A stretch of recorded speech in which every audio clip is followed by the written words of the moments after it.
Okay.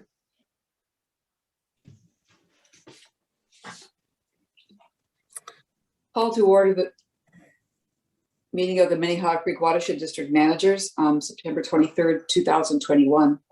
A reminder that, of course, we are once again meeting electronically in keeping with Minnesota Statutes 13D.021 Subdivision 1 due to the pandemic and the determination that it is not prudent for us or others to meet in our usual meeting place. All votes will be taken by roll call in keeping with the open meeting law and, of course, the roll call for attendance as well. So let us first proceed with attendance. Manager Miller. Here. Manager Olson. Here. Manager Sando. Here. Manager Loftus. Here. Manager Hejmati. Here. Manager Maxwell. Here. Manager White is here. All accounted for. Thank you. Is there any member of the public, Mr. Whisker, who is here with us this evening to speak to the board?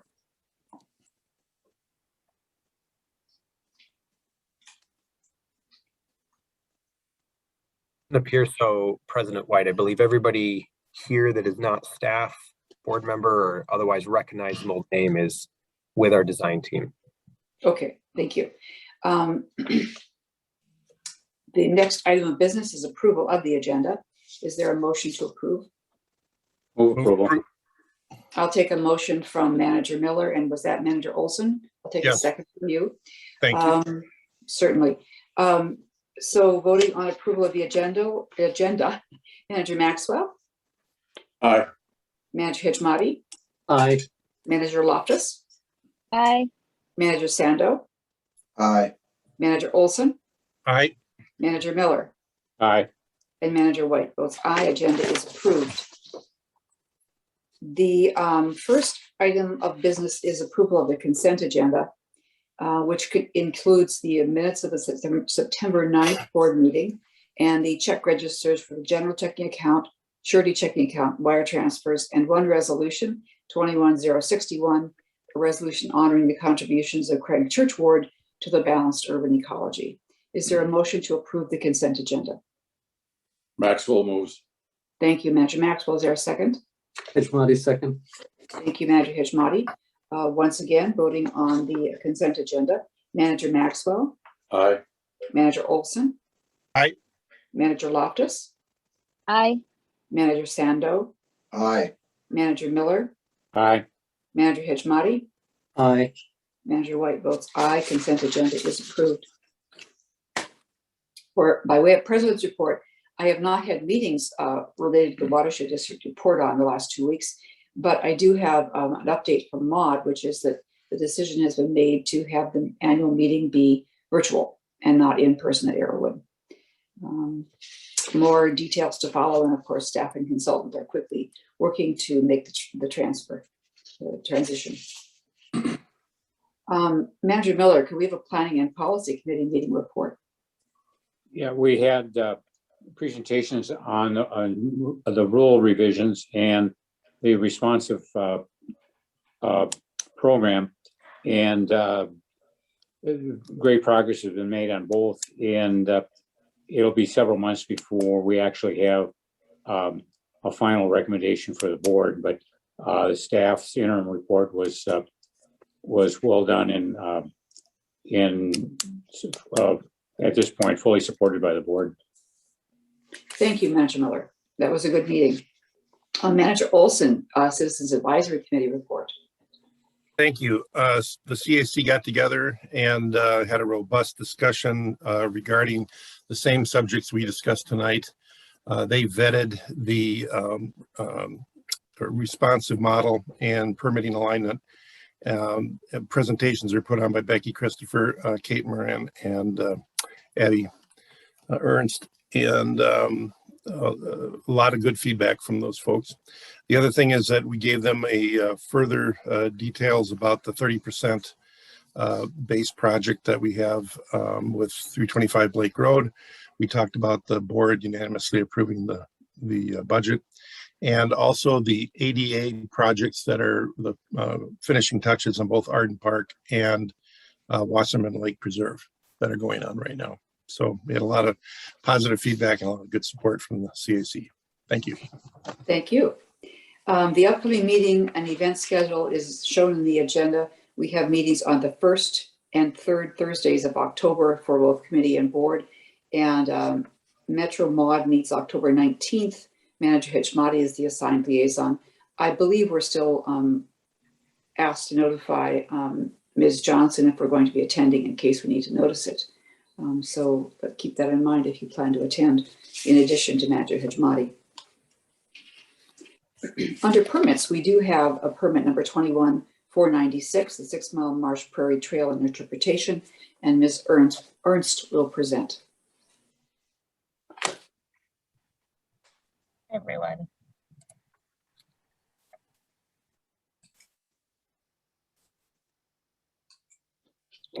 Right. Good evening, President White and Board of Managers. So I'm bringing permit 21-496 before you for consideration because it's a district project and we've requested and accepted to the rules. So the Minnehaha Creek Watershed District has applied for a permit for the construction of a pedestrian trail and associated interpretive elements at the 6 Mile Marsh Prairie property in Minnetrista. So the exception request before you is in relation to the stormwater management rule because we're proposing to use the previously restored prairie for stormwater treatment rather than to install a new stormwater facility. I'll touch on that later when I go through the rules.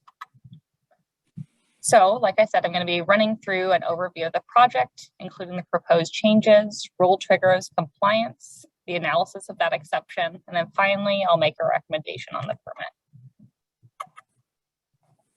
So the slide shows an overview of our watershed district boundaries, and that yellow star represents where the property is.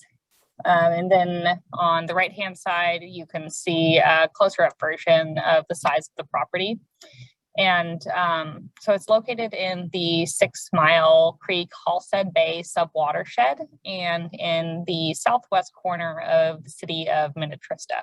So notable landmarks in the area is the 6 Mile Creek Cart Barrier, which is at Highland Drive and Halstead Bay. And then also Halstead Bay, let's say Halstead Drive, and then Halstead Bay, which is the most degraded bay in Lake Minnetonka, which is fed through 6 Mile Creek, which flows just below the property. And here we've got a closer up bird's eye view of the project area. So it shows the proposed trail in relation to some other important areas like the Dakota Rail Trail and Halstead Drive. And then I also wanted to point out in the southeast portion of the site, you'll see the 6 Mile Marsh through which 6 Mile Creek flows. And then also on the site plan, it shows each wetland that's been buffered as a part of this permit. So I'm going to move a little bit more into the rule analysis portion of the presentation. So the project triggers are erosion control rule, wetland protection rule, and the stormwater management rule. And the applicant, us, we've submitted all the required materials for staff and engineers to determine compliance with those rules. So the first rule that was triggered was erosion control. So what you're seeing here is an overview of the grading plan. So this rule was triggered because there's going to be around 1.9 acres of disturbance, which is primarily due to the construction of the trail. So the site plans that we received show the necessary erosion and sediment controls, like silt fences and construction entrances. Construction entrance, as you can see on the site plan. And this project meets all the requirements for the erosion control rule. And the next rule triggered is wetland protection. So this rule is applied because the stormwater rule is triggered. And what is required of this rule is that a buffer needs to be placed anywhere that's down gradient from disturbance. So in this case, a buffer is required down gradient of the construction of the trail and interpretive elements. So that's represented by but you can see it on screen. The wetlands with the green surrounding them is what the buffer is. So all the wetlands that have buffers are preserved. So each of those buffers are 75 feet, but in most instances that actual buffer area is much greater than 75 feet because it's quite a far distance from that trail. And so the proposed buffers and the locations of the signage are in compliance with our rule. So now I want to focus on the exception request that we are requesting from the stormwater management rule. So first, I just want to outline what the exception framework states. So it says that the Board of Managers may grant an exception from the rule requiring a particular treatment or management method on the determination that the proposed application will achieve a greater degree of water resource protection than with strict compliance with the provision. So to clarify, the project meets all aspects of the stormwater rules. The exception is being requested because we don't allow stormwater treatment to be applied retroactively. So the 6 Mile project has always been planned in 2 phases, first with a restoration and then with a trail construction. But it wasn't decided during phase 1 that the restored prairie would be used for stormwater treatment. Had that been the decision and intention during that restoration project, there wouldn't be a need for the exception request. So the project is proposing to use the upland prairie for restoration, the upland prairie restoration for stormwater treatment. So typically applicants are installing a new stormwater facility to provide for treatment. But in this case, if we did that, it would disturb an already completed restoration, cause potential erosion, and reduce habitat. And so the project is required to provide for abstraction over the new impervious surface. So they've got to collect 1 inch over that. So that equates to about 76 cubic feet, which is met by around just 2,000 feet of restored prairie. However, we have much more than that. So the drainage areas surrounding that new impervious surface equates to over 1 million square feet of restored prairie, which provides almost 50,000 cubic feet of abstraction. So based on that treatment provided, the enhanced pervious areas provide a much greater degree of water resource protection than with strict compliance with the stormwater rule. So staff and engineering have concurred that there's adequate technical basis and justification to grant the requested exception. Then finally, I just want to discuss the other standards of the stormwater rule that the project meets. That's water quality and rate control. So our rule requires that there can be no net increase in total phosphorus, and it's assumed by meeting the volume abstraction that the phosphorus control is also met. So as we discussed, the project meets and exceeds the abstraction requirement, meaning that it also provides appropriate water quality benefits and then some. And finally, we looked at rates. So this portion of the rule requires no increase for 1, 10, 100-year storm events and no bounce on downstream water bodies. So the applicant modeled rates for each direction it's going off site and shown that it's going to be decreased for all storm events. And they also modeled bounce for each of the wetlands shown on screen and shown that again, rates going to these water bodies are decreased for all storm events, thus meeting the rule.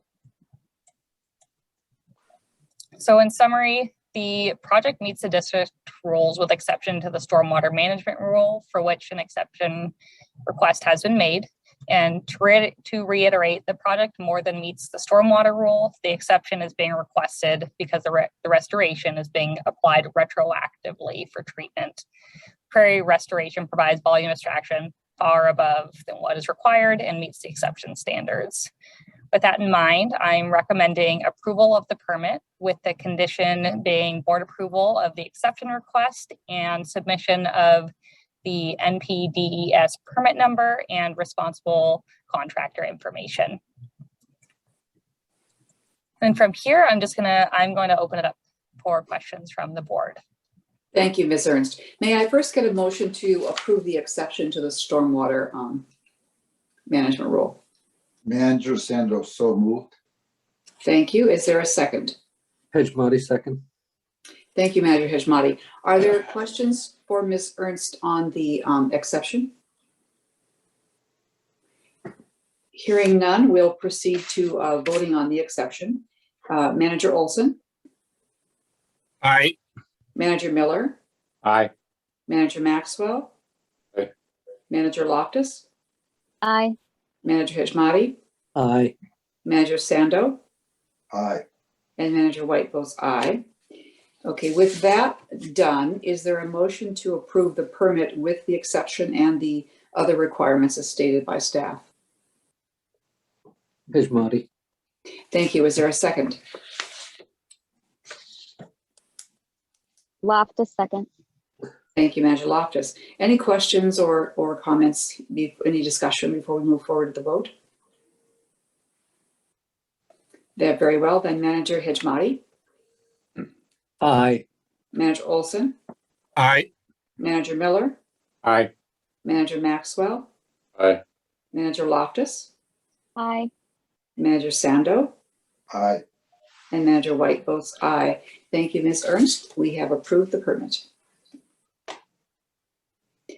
The next item, of course, is also 6 Mile, Resolution 21062, approval of the 6 Mile Marsh Prairie Trail interpretation 90% design plans and authorization to solicit bids.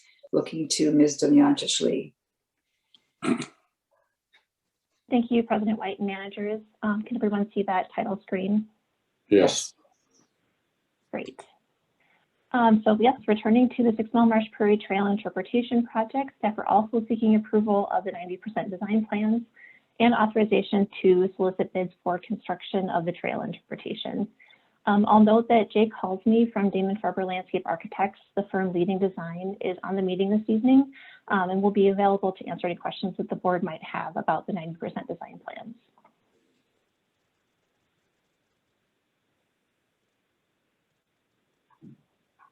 As Abby mentioned, this work is essentially the second phase of the 2012 capital project, which restored 130 acres of the 210-acre property shown here shaded in red. The restoration converted 2 former farmsteads to extensive tallgrass prairie, open water wetlands, oak savanna above 6 Mile Marsh and 6 Mile Creek, near the point where 6 Mile Creek flows into Halstead Bay of Lake Minnetonka. As Abby also mentioned, the 30% design plans for the capital project included concept design for construction of an out and back spur trail that would bring users from the Dakota Rail Regional Trail, which is indicated by the black line on the screen here. Some initial planning and community engagement went into this effort in 2013, but the district decided to not implement trail construction to allow time for the restoration to fully establish. And in the intervening years, vegetation on the site has been really carefully managed and a mowed trail has been maintained since 2015. $125,000 remaining in the capital project fund was carried forward, and then a December 2020 budget amendment increased the project budget to about $348,000, which would accommodate more comprehensive site activation. And then design for the trail and interpretation began in May of 2021 after Damon Farber Landscape Architects was selected to lead design after an RFP and competitive selection process.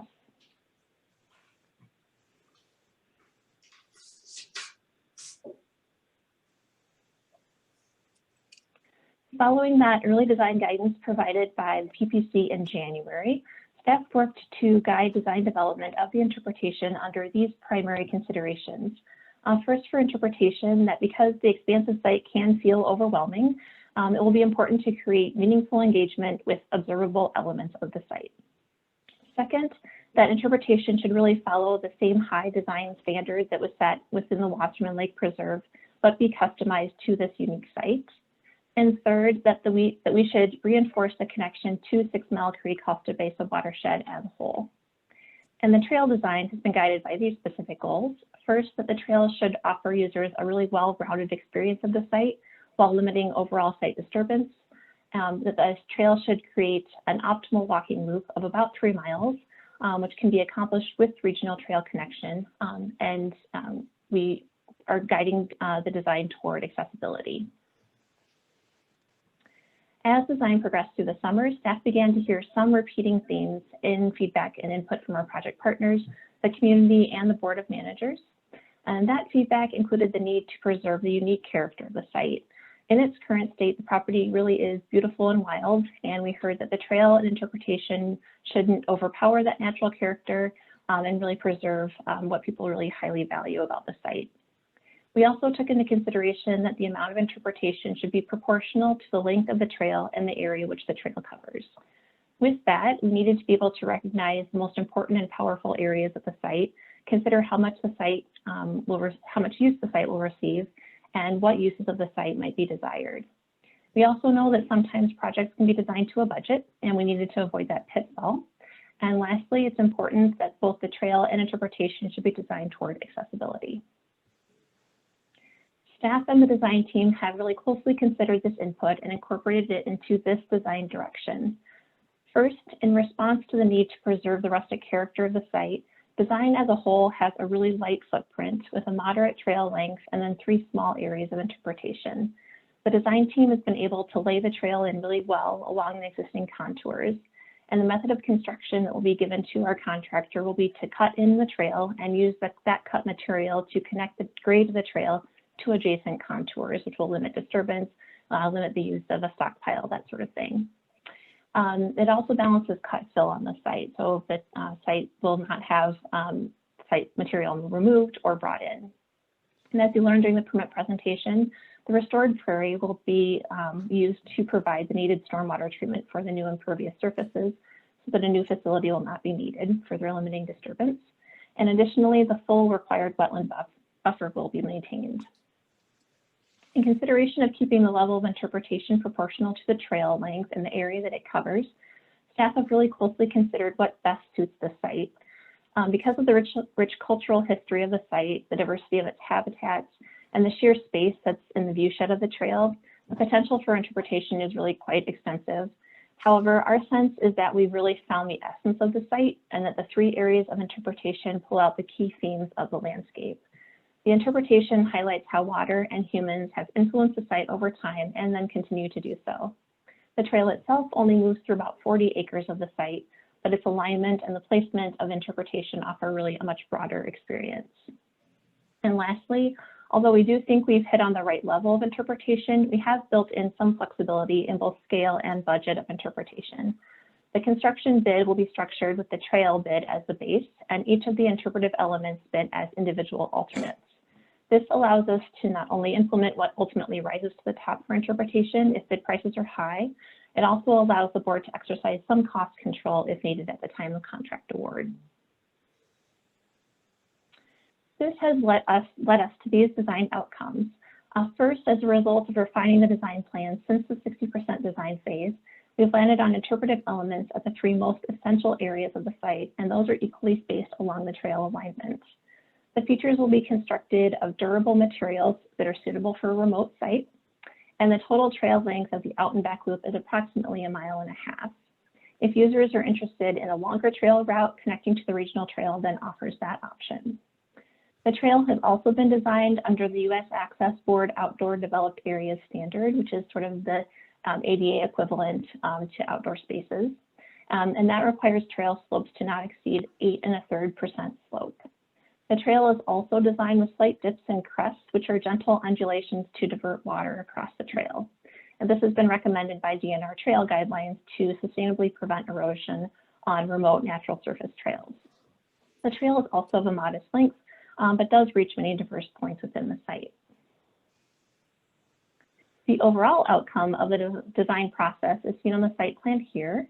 As you'll remember, people will enter the site from the connection point on the Dakota Rail Regional Trail on the western side of the site here, or from Halstead Drive to the north. There's an existing parking area here, which trail users can use.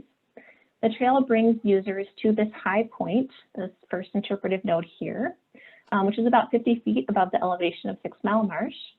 The trail then leads to the historic barn, and then follows a large loop around Pocket Wetlands, and to a low overlook of 6 Mile Marsh and 6 Mile Creek beyond. Now looking at the interpretive areas more closely, the trailheads will be primarily informational, an invitation to park your bike and to experience the site at a slow pace. Brief information about the district and the site as a whole, the trail length, and rules for use will be included. And then the first interpretive node is the transect, which is at the highest point on the prairie, as I mentioned, and creates sort of a pause moment. The design demonstrates how water moves throughout the landscape and how diverse systems are connected by that water movement. The steppers, the ground plane pieces, are an invitation to draw users to the viewshed panels at the end of each transect, while calling attention to the gradient of and distance to these water-connected habitats. The viewing frame, as I mentioned, creates this focal view across the landscape and invites users to seek out and observe the subtle changes and elements of each habitat. Interpretive graphic panels on the viewshed panels will highlight specific plants or wildlife found in each habitat. Then the second interpretive node is located at the historic barn, which is just a natural gathering space on the site. Simple picnic tables will be built in a small space in front of the barn doors, and the barn itself will be used for interpretation of the cultural history of the site. So small viewing portals will be cut into the barn, and then transparent engraved acrylic inserts will be affixed to the interior of the barn. And these engravings will depict the 4 significant cultural stories of the site: and habitation by Indigenous people, agricultural use, conversion to a restored landscape, and how the site will be used or changed in the future. And then the final interpretive node is located at the trail's easternmost point and allows this long view over 6 Mile Marsh. This is the watershed moment, and it has 2 parts. First, trail users will encounter a topographic relief map of the watershed with content about the restoration and its connection to the watershed as a whole, and water quality improvements throughout the subwatershed. The second piece of this interpretive node is a set of 2 sky loungers, which allow trail users to pause and rest and take in a different view of the landscape. These will be at 2 positions, one that allows users to look out over 6 Mile Marsh, and then the other will position people slightly reclined to allow views of the sky and marsh together. And the idea here is that people pause to contemplate the interaction of sky, land, and water. So considering the interpretive program as a whole, the overarching theme is rooted in both how people and water have shaped the landscape over time. Prairies exist because of glaciation and also the indigenous use of fire as a land management tool. The land's recent historical use as a farm also changed the landscape, and the presence of water on the site affected how it was farmed. And then the land's more recent history as a protected resource has also been influenced by water and human intervention. And these consistent themes are really brought to light in these 3 areas of interpretation. Moving into trail design development, I've touched on many of these points, but just in summary, the trail is a 1.5 mile out and back loop. The alignment covers about 40 acres, but it really allows viewsheds of most of the 210 acre site, including the expansive tallgrass prairie, 10 wetlands, and 6 Mile Marsh and oak savanna, and the historic barn. And although the trail traverses these key areas, the alignment and design really limit overall site disturbance. The trail will be primarily a crushed granite aggregate surface, and the slope of the trail again meets the U.S. Access Board developed area standards for accessibility. The trail will require minimal maintenance due to its design that sheds water, but will also allow for future paving if that is desired. Damon-Farber has worked with a construction estimator who has provided the approximate construction costs shown here. The construction estimate of $294,970 is approximately $16,000 over the existing construction budget. We've heard from Damon-Farber that several factors are leading to higher construction costs at this time. And those are primarily that contractors are just very busy as the pandemic wanes. And that's just making for a very challenging bid climate that will likely not change until there is some adjustment in the economy. So we can expect high bid prices for this project. In addition, steel prices have recently increased again, and this project does include steel, so that's something to consider as well. With this understanding, Damon-Farber, to the greatest extent possible, has attempted to reduce complexity in construction and thinks that we might have a small advantage with the phased construction schedule. However, our biggest area of flexibility with the budget will be with the interpretive elements bid as individual alternates, which I noted earlier. And that, again, will give the board some cost control when the construction contract is awarded.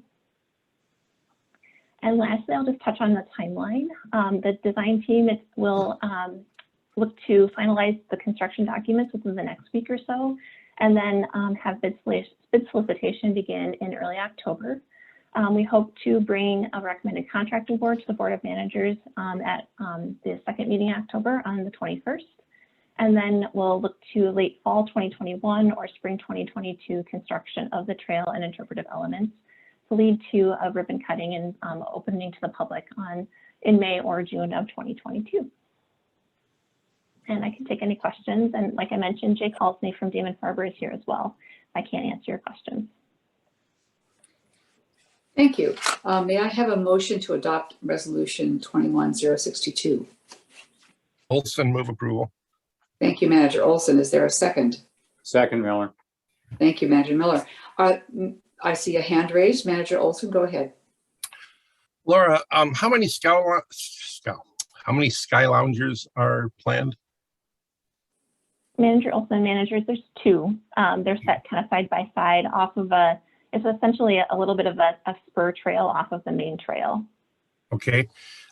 Will we have some sort of signage that tells people what they are so they don't tell their kids, stay off of that? Those are for pheasants or some sort of a turkey trap or something. Manager Olson, that's a good question and probably something good to incorporate into we do plan to put some text on the sky loungers themselves that sort of invite people to sit and kind of take the sky in, that sort of thing. So hopefully through that we can communicate that they're meant to be sat on or stood on.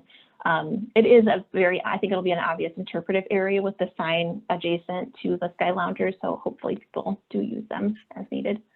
If we had like cup holders and USB port plugins, then they'd know it's for sitting on. I'm teasing. Certainly. Thank you. Mr. Whisker, I'm not able to see the gallery. Can you tell me if there are other hands? Manager Maxwell's next, President White. Thank you. Manager Maxwell, go ahead. All right, does the barn does that have to be heated at all during the winter for like propane then, or is it going to be any kind of heat in there to maintain it? Or is it just going to be weathered?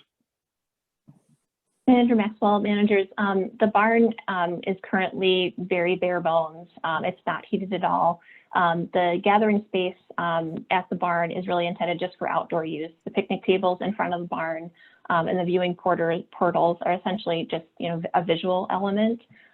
We've not ever used the barn for a gathering space, like an inside gathering space or storage or anything like that. Okay, and then the second one was on the trail, or do we have any like solar lights along for in case it gets a little darker for people? We don't want to put lights up, I realize that, because that would take away from the sky view and everything else, but some ones just in case somebody gets lost out there. Sure, that's a good question. I have been out there at night, and I think because the sky is so open, it is fairly, you can kind of make your way around at night. There are street lights on Halstead Drive and residences as well that kind of shed some light onto the property. But our intention is to have the trail be open from 6 in the morning. I think it's 6 in the morning until 10 p.m., which are the hours of the regional trail to kind of coincide with use on the regional trail as well. Thank you. Manager Miller's next, President White. Manager Miller. I think this project turned out every bit as exciting as we had planned when we bought it. The reason we have the barn is the city of Medina asked that it be preserved as a landmark because there was staff wanted to have it removed because they thought it was a liability. So far we've had it for 9 years and apparently it's not caused any problem, but it's been fenced in. I'm wondering whether when we take the fences down, whether that's going to be some kind of an invitation for other activities there that we don't want. We should talk to maybe talk to the city about that aspect of it and see what their public safety people have to say about that. But I think we should mark those seating areas as not turkey traps. these are not turkey traps. I didn't know that was a problem, but apparently in Carver County, is that an issue, Manager Olson? The only time I've ever seen seats like that is strung between two sponsons on a catamaran. Okay. And normally you got to wear a bikini to go out there. Okay. President Just White, to so know, might it's in, just- I'm going to preempt you just for a moment, Laura.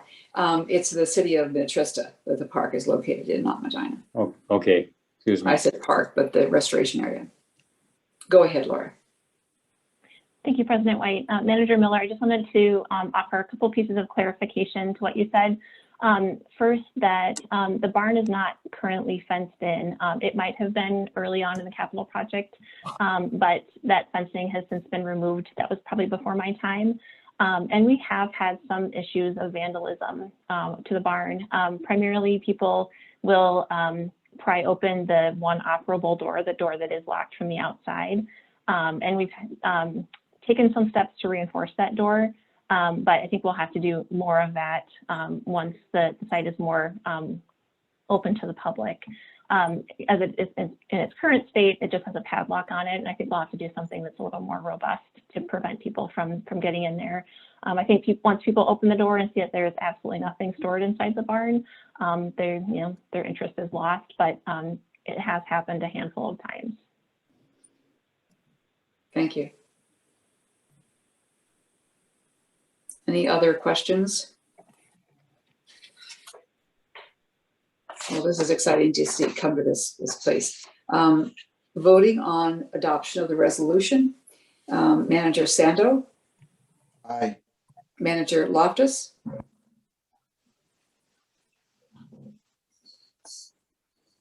I'll come back. Manager Maxwell.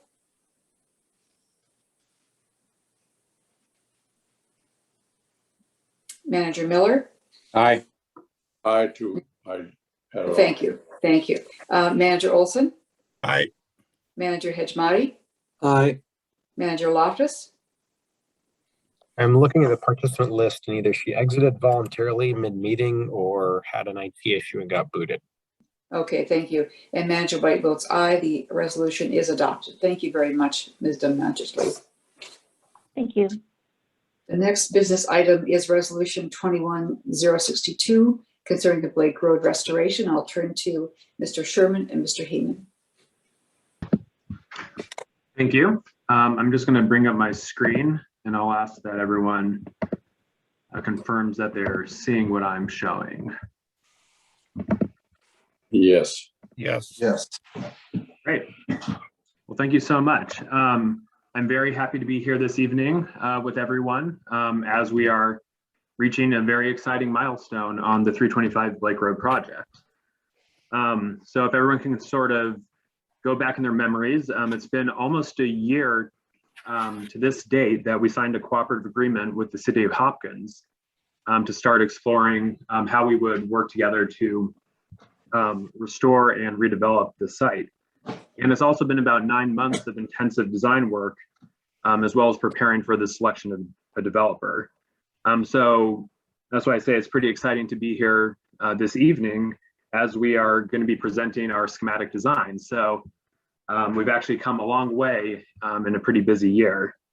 I have about 30 minutes of presentation. We've also brought in members of the design team from HDR and Damon Farber to help out with that. And we're trying to allow for about 20 minutes of questions and discussion from the board before I get into some next steps. But prior to that, since it has been such a long process and of course predates me by almost a decade, I'd like to take just 3 minutes to sort of step through the process that we've taken to get to the designs that you're going to see tonight. So I think we've probably shown some version of this graphic at almost every one of our presentations. But what's fun about it is you can see that we actually are marching right along it as we've planned. So stepping back to the beginning of it, in August of last year was when we released a proposal, an RFP for proposals for design for our project. And that resulted in a very thorough and I would say engaging proposal and interview process. Ultimately, HDR was selected and was contracted by that December as our designer for the project. And of course, when we went out to seek proposals, we had scoped the entire project from initiation all the way through final design. But just given the complexity of the project, the fact that I need a flow chart just to show you where we're at, we decided that it would be prudent to phase the design and take ourselves through schematic design under a first contract and then see where we are at with our own project, as well as very importantly, where we're at with selecting a developer. And then come up with the phase 2 design process and contract to carry us through the rest of design. So kind of in the same vein of mitigating our risk, we came up with what we've referred to as our dual track approach, which is what you see graphically before you. And the idea here was really to make sure that we did all of our foundational technical work, as well as all of our community engagement on the front end while we were also engaging with developers. And that just puts us in a really strong position. No matter what happens with development and the timing of that, we're really prepared to jump on our project right away. The other benefit of this is by getting sort of ahead of the development process with our designs, we have the opportunity to set our requirements and a really strong vision for a project that then developers are not only stepping into our process, but they're responding to a design that we've already really vetted out through our engineering and run through the community, as well as our partners at Hopkins and some of the regional agencies. So all of that said, of course, our preferred option is to work with a developer. And that's why we've sort of started out with a lot of the heavy duty technical work and community engagement and slowed down our design process after that to allow us to work with a developer through the design charrettes. So sort of quickly stepping through the rest of this process where we've been over the last year. Earlier this year, we started out with a series of listening sessions that built off of previous community engagement conducted in the corridor. And that really helped us reestablish and refine specific community, district, and city goals for the site. And we supplemented those listening sessions with a series of surveys and open houses throughout the summer of 2021 that helped translate those broader goals into specific project elements, which you'll see tonight later on in our illustrations. And then finally, I would say really a culminating moment in this first phase of design was our design charrette held in July of this year, some of which you were able to attend. And that was held in conjunction with Aladis, who had since been selected as our preferred developer, as well as Hopkins City Council, Three Rivers and Met Council, and other interested parties. And the purpose of this charrette was really to start sketching out everything that we had gleaned through our technical studies and through community engagement, get that onto paper, and then show how that could work with Aladis' design as well.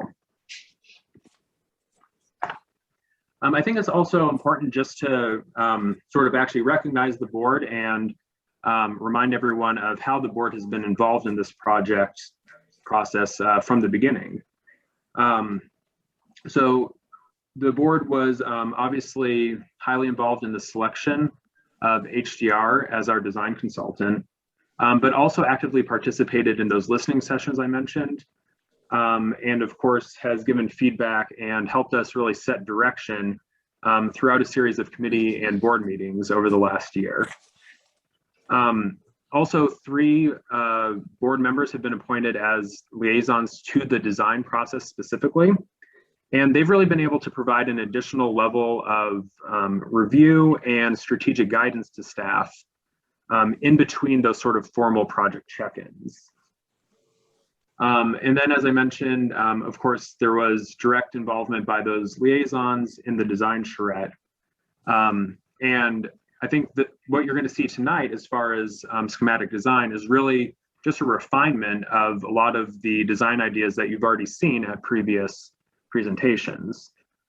And I also, even though tonight is really focused on the design process, so I've grayed out sort of the development track this evening, I did want to recognize that that 3 additional board members have been part of a separate liaison team that have been focused on development, really working that partnership with the City of Hopkins and helping us select a development partner.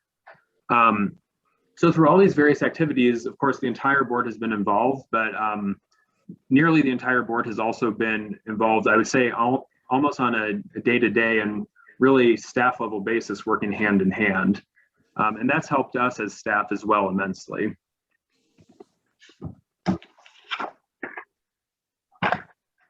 So getting sort of into the meat of the presentation, I want to talk and sort of frame up why this milestone of schematic design is significant, besides being exciting to finally see these nice colorful illustrations and how the project actually looks. So you would have received in your board packet, as well as hopefully in the mail, a set of schematic designs, as well as a memo that really provides the technical basis and rationale for that, for those designs. So with schematic design being the next milestone or sort of gate that we're passing through in this design process, it's really an opportunity to ensure that the entire organization, all the way from the board throughout the staff team, has a shared understanding of what the key elements of the project are. This is also really a chance, while the designs are still malleable, to get your thoughts on if we've sort of hit the mark that we set out to when we contracted with HDR towards the end of last year. So as you start to see some of the illustrations this evening, this is really the chance to daylight any remaining issues you have. If there's certain areas that you're particularly excited about or have any lingering concerns, tonight and over the next week is really the time that we'd love to hear that while the project still is in that phase where we have an opportunity to really shape it. So I'm going to provide kind of an overview of the project, and then I'll turn it over to our design consultants to really get into those specific project details. And as I mentioned, we're going to leave plenty of time for board conversation, questions, and feedback, but I don't want anyone to feel overwhelmed that you have to get it all out tonight.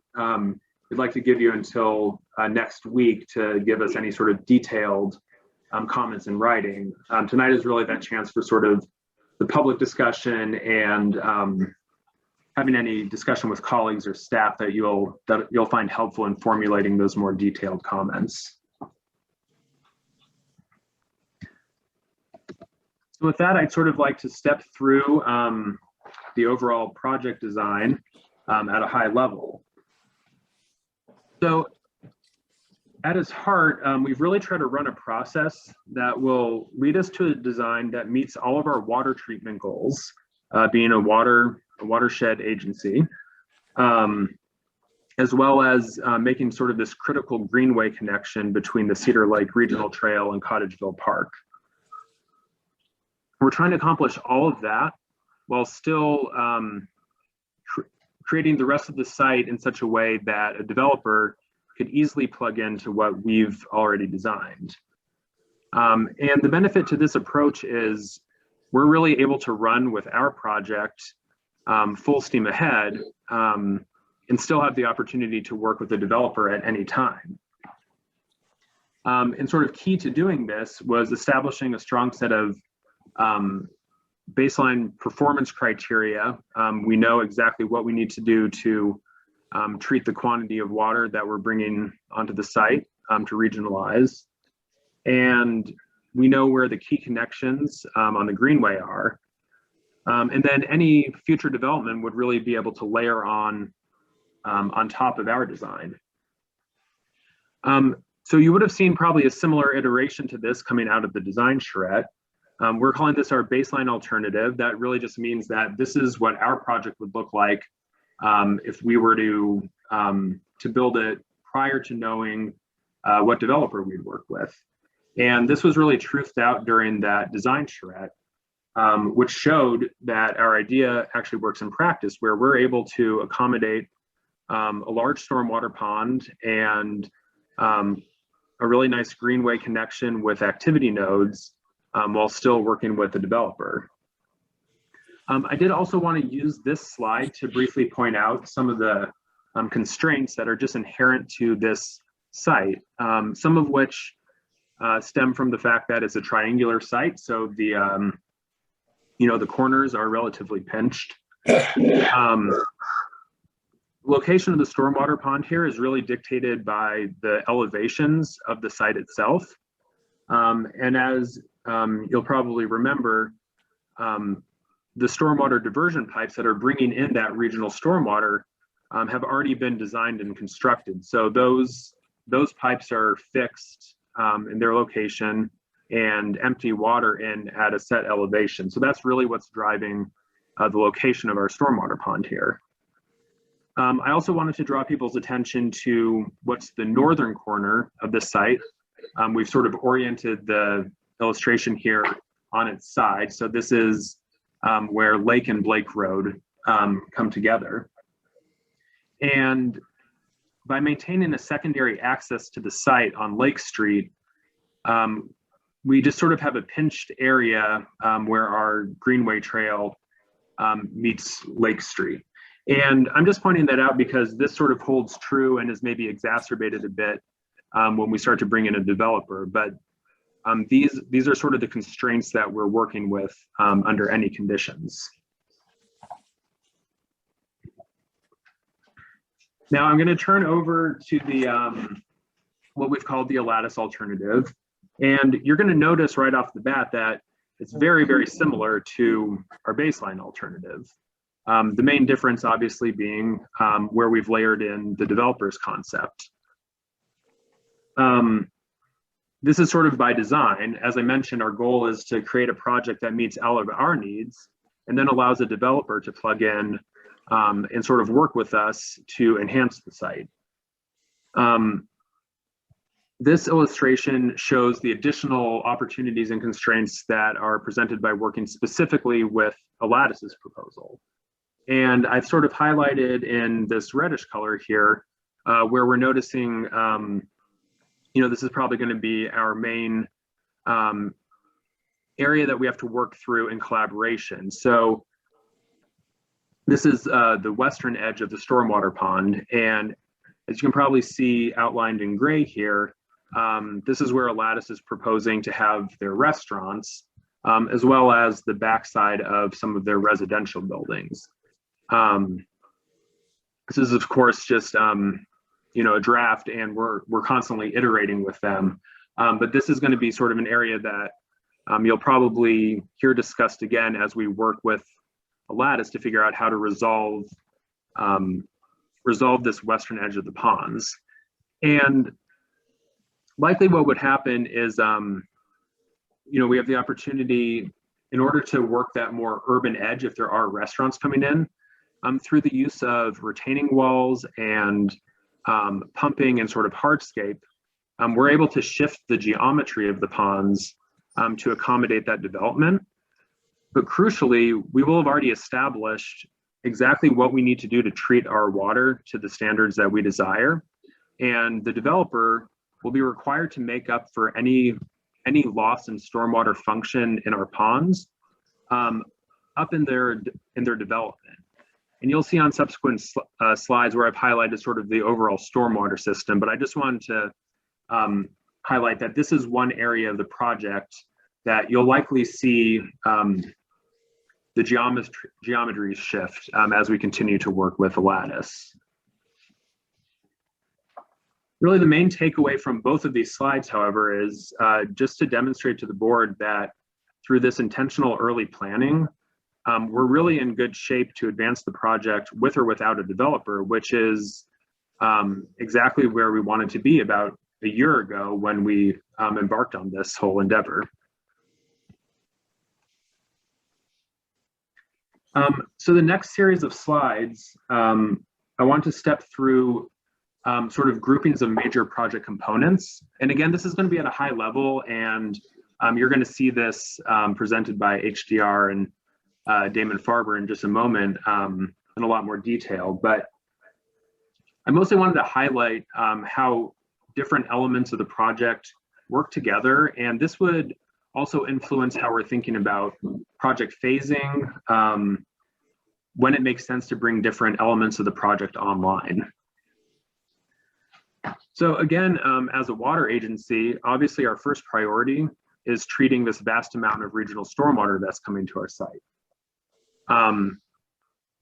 So as I mentioned before, we've sort of set a geometry for our stormwater ponds that we know will work to accommodate the volume of water that we're bringing into the site and treat it appropriately before it empties out into Minnehaha Creek. Now, because this pond is going to be so highly visible to the public, remember we're bringing in hopefully hundreds of people off of the Cedar Lake Regional Trail, bringing them over to Cottageville. They're going to pass right by those stormwater ponds. And if we're successful in working with a lattice and bring potentially thousands of people to this upper portion of the site, these stormwater ponds, again, are going to be highly visible to anyone eating at the restaurants, of course, all the residents living in that development. So the goal is to be functional, but also aesthetically pleasing and really act as an amenity, since they do take up a large portion of the site. As I mentioned before, there is the opportunity working with a developer to sort of modify the shape of the ponds and add in a pump. And that allows us to bring water up to the top of the site and use those elevations that I talked about to bring water back down through the entire site to the stormwater ponds. This really, I think, would fulfill that whole idea of balanced urban ecology. It brings water right up through the entire site. Everyone would see it and have really an understanding of where it's coming from and what we're trying to accomplish by treating it before it hits the creek. I think one thing to note, you know, although it is sort of an aesthetic amenity to the developer, we also do stand to gain some additional treatment of that water by increasing our ability to infiltrate some of it, which using the stormwater pond alone, it's just too close to groundwater. So by bringing it up into the top of the site, we do have some additional treatment options that we wouldn't on our own.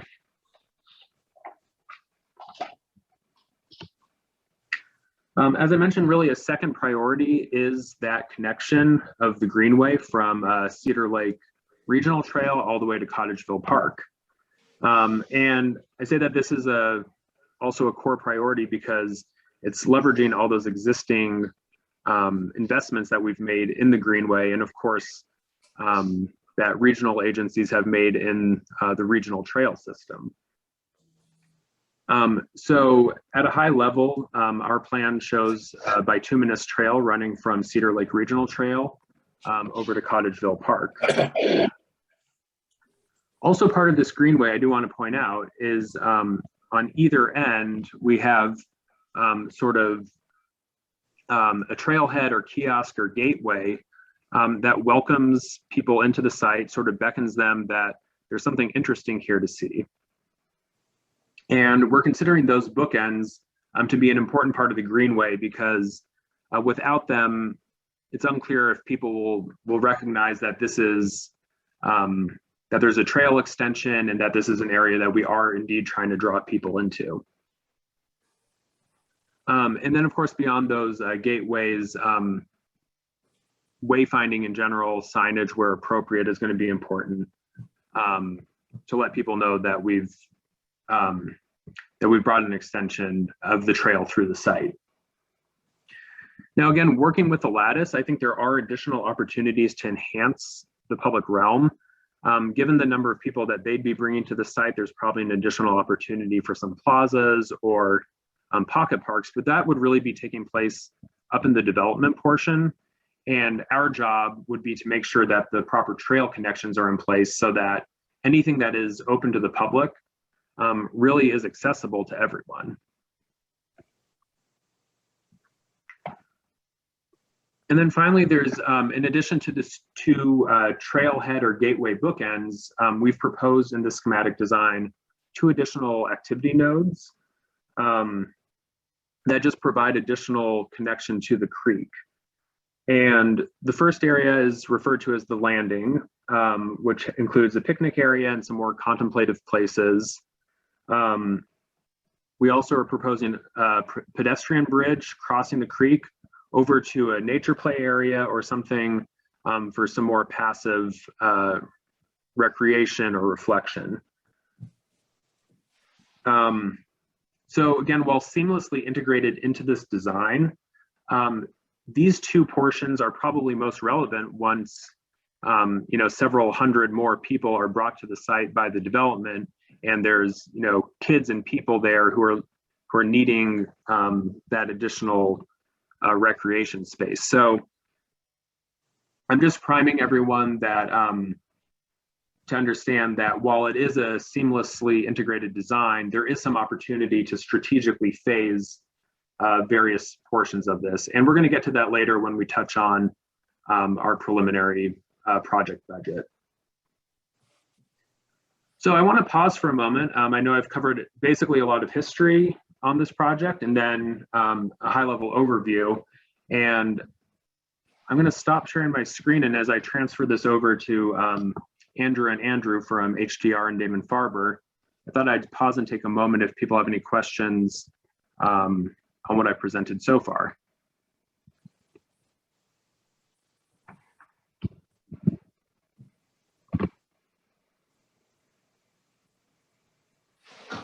And if not, that's great. We'll have plenty of time for questions later. So I will turn it over to our design consultant. And just wanted to note that we did have a meeting with our design liaisons last week, and we're able to get some preliminary feedback. And I believe that Andrew and Andrew may sort of weave that into their presentation so the board has an understanding of what's already been discussed, and hopefully that primes the entire board to start thinking about any changes or comments that they have on the design this evening. Thanks. I'll hand it over to you, Andrew. Thanks. Can you guys hear me? Yes. Yeah. Good.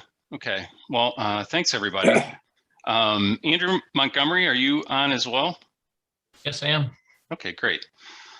Thanks everyone. I'm Andrew Judd with HDR. I'm a water resources engineer and helped in the design of this project. First of all, I just wanted to thank the board for passing that resolution for Craig Churchward. He was certainly a treasured part of our company and somebody who was instrumental in this project, and we really, I only got to work with him a short while, but really enjoyed working with him. So appreciate the gesture that the board made with Craig. So thank you. So I'm going to talk about stormwater a little bit. Gabe did a great job providing an overview, but I thought I'd take a little step back and do a little logic of how we got to where we are with the ponds. And I'm going to start with this overview map of the regional stormwater, which you're probably all familiar with. And that is, we have the Lake Street diversion that's coming into the site, and we have the Powell Road diversion that's coming into the site. And that brings combined to 270 acres of runoff coming into the site through those diversions. So initially, when we started looking at pond design, we looked at that large area, and the goal of the project, which has always been the goal through prior studies with WANC in a couple of different iterations, is treating that first flush of stormwater coming to the site, which is roughly about 1 inch to 1.25 inches is what we're looking at treating with this facility. So we kind of knew going in with this blank slate that that's what we were working with. And then Gabe talked about this a little bit. This is a kind of cartoonish exhibit of the site itself. And like Gabe was saying, if you can see my little hand here, there's some constraints that drive how you treat stormwater on the site. One of those is the elevations of the Powell Road diversion and the Lake Street diversion, which are down at these elevations here. You have the creek that, you know, the level of the creek varies. Usually it's around 896, but it can vary up and down. And then you have a groundwater elevation that we've been reviewing soil borings around the site, and that can vary pretty significantly. And so what it drove us towards is a pond with a permanent volume that's kind of similar to the creek level and the groundwater elevation, and then a storage volume above that treats that 1.25 inches of runoff. And that's roughly 8 acre-feet ponded between 896 and 901. On normal conditions, the pond's at 896. Storm comes, flow comes through the diversions. If the rainfall is above an inch, it's going to rise up to about elevation 901. And if it's greater than an inch, we'll have a outlet structure that that can allow overflow into the creek. So 901 is essentially the maximum elevation. Okay, so we had this 8 acre-feet coming out of our initial analysis of the site. We knew it was going to be a wet pond. We went into the charrette, and you know, like Gabe was saying, we kind of knew where the pond would be located because of the lower ground and where the diversion pipes would be. So you can kind of see here, I'm comparing the baseline and the lattice option that came out of the charrette. The pond shapes were very similar. We knew that kind of the baseline could serve as a in-between step, like Gabe was talking about, between when, if the district's out ahead, they could develop the baseline option and then the developer comes in. And as you can see, the developer option had the ponds in, you know, mostly the same area. Now, as Gabe mentioned, there are certain elements of the developer that could come into the pond area and reduce the volume of those. And what we came up with an idea to offset that is this concept of pumping stormwater into the upland area of the site, doing some kind of stormwater channel and infiltration gallery that goes under this plaza area. And that serves a couple different purposes. You can provide infiltration. It can be a really aesthetic water feature. It will increase view of stormwater and treatment and the water cycle throughout the site. So there's some definite value in what could be done with that pumped option on the site. Okay, so then from there, we came out of the charrette and knew what we had for a general shape, general volume for the ponds, and then we applied it. And I'm going to show you this will be familiar to all of you, the exhibit that Gabe was showing earlier.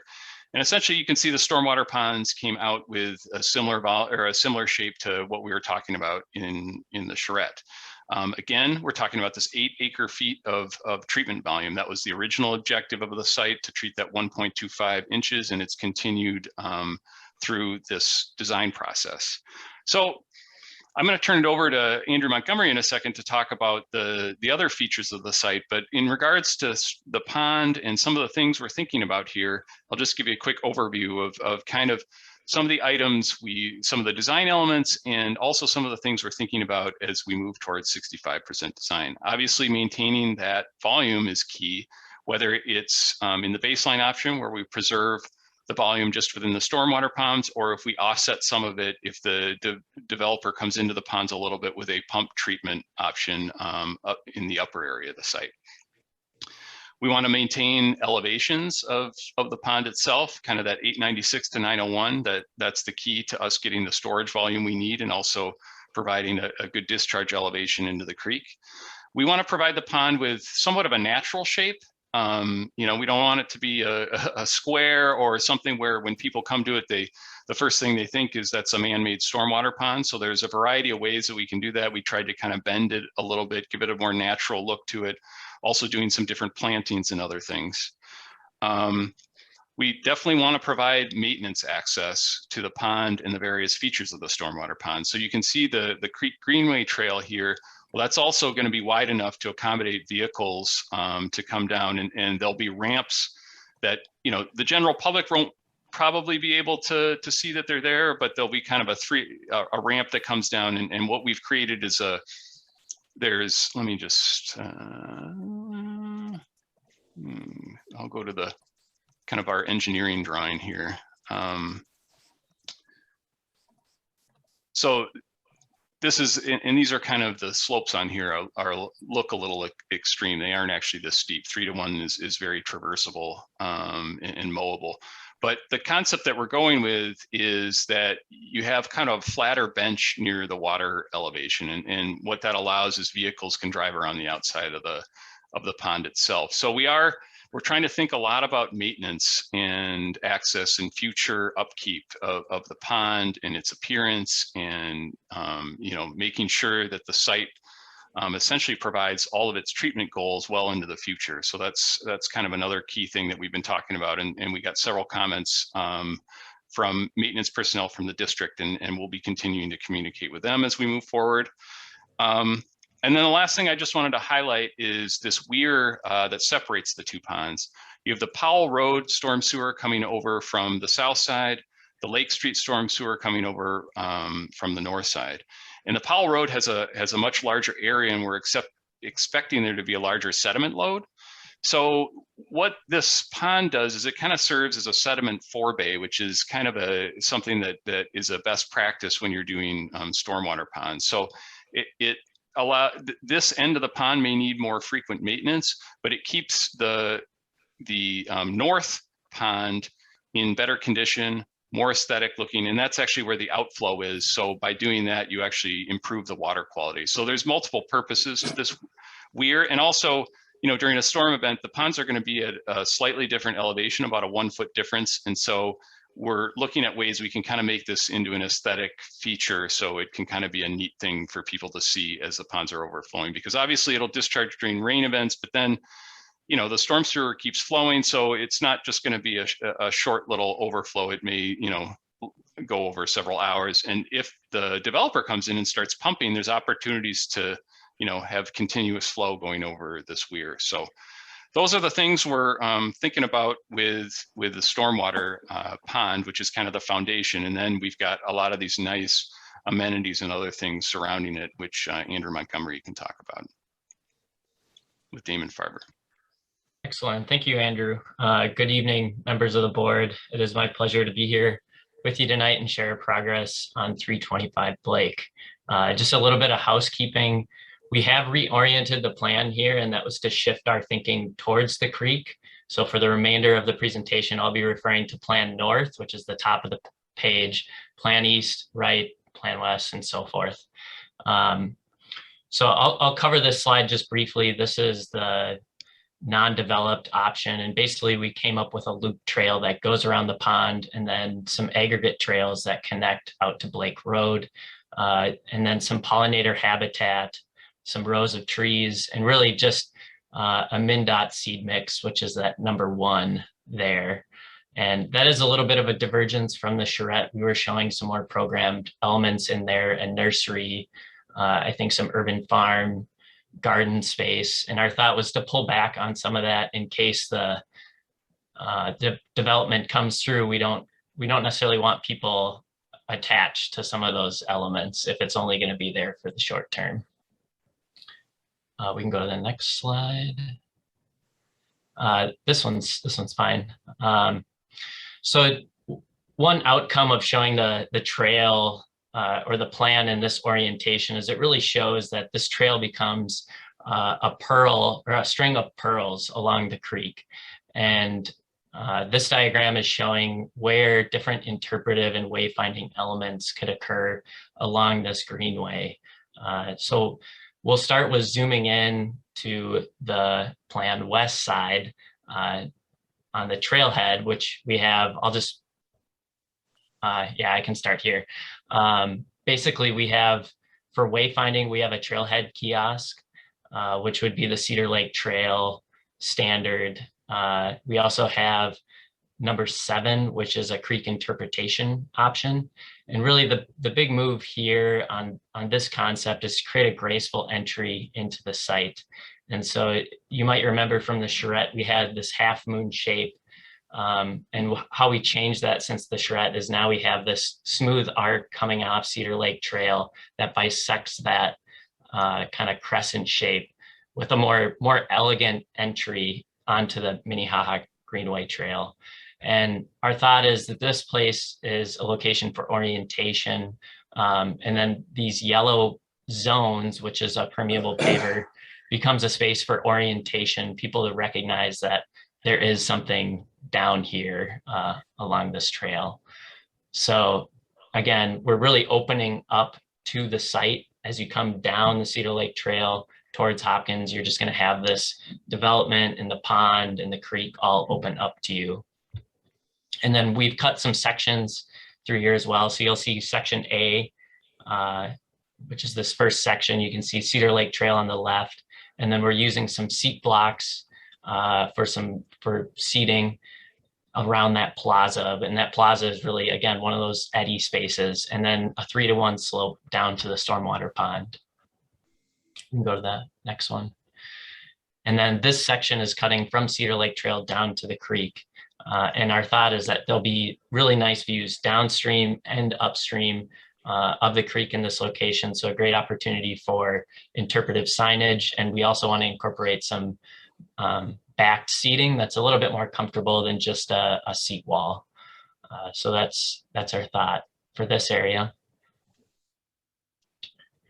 And as we zoomed in after the charrette, we started to really look at where some of the existing vegetation was going to be and adjusted the trail, you'll see the landing, if you look back at the previous sketches, has actually been massaged or slightly changed to fit around those significant trees. And you can kind of see, if you squint, you'll see little tree symbols, and that's the survey that was underlaid underneath this.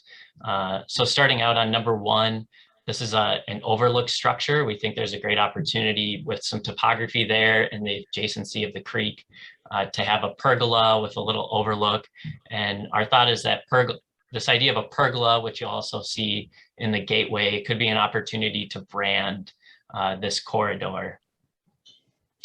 Number 2, you'll see we have a few different picnic areas. We think this is a great opportunity, great place to picnic along the creek. Number 3, we have some kayak or hammock posts, so people can, we know mocking these days is a pretty popular activity. So we think, again, just being near the creek, interacting with the creek, it's just a great hangout spot. Number 3 is a location for kayak storage. That could be people in the neighborhood or in the development that could lock up and store their kayak there. And then at the landing, we're thinking that's kind of like Hall's Island, if people are familiar with that, but it's sand with some informal log benches, some big rock benches, really natural kind of aesthetic down there. And here's a section cutting through from the pond on the left-hand side to Minnehaha Creek. And so you really have water on either side of you, but we really want to put the emphasis on the creek. I mean, it's such a great amenity, and we want to have views of the creek and provide access down to that. So again, in section, you can see the little picnic spot, the seat wall along the landing area, and then some of those hammock posts. Then here, this is the nature-based play area. So we're coming across the bridge. We'll see a section of what that bridge might look like there. Starting at number 1, this would be in the development scheme, this would be the trailhead into the Greenway Trail from the development.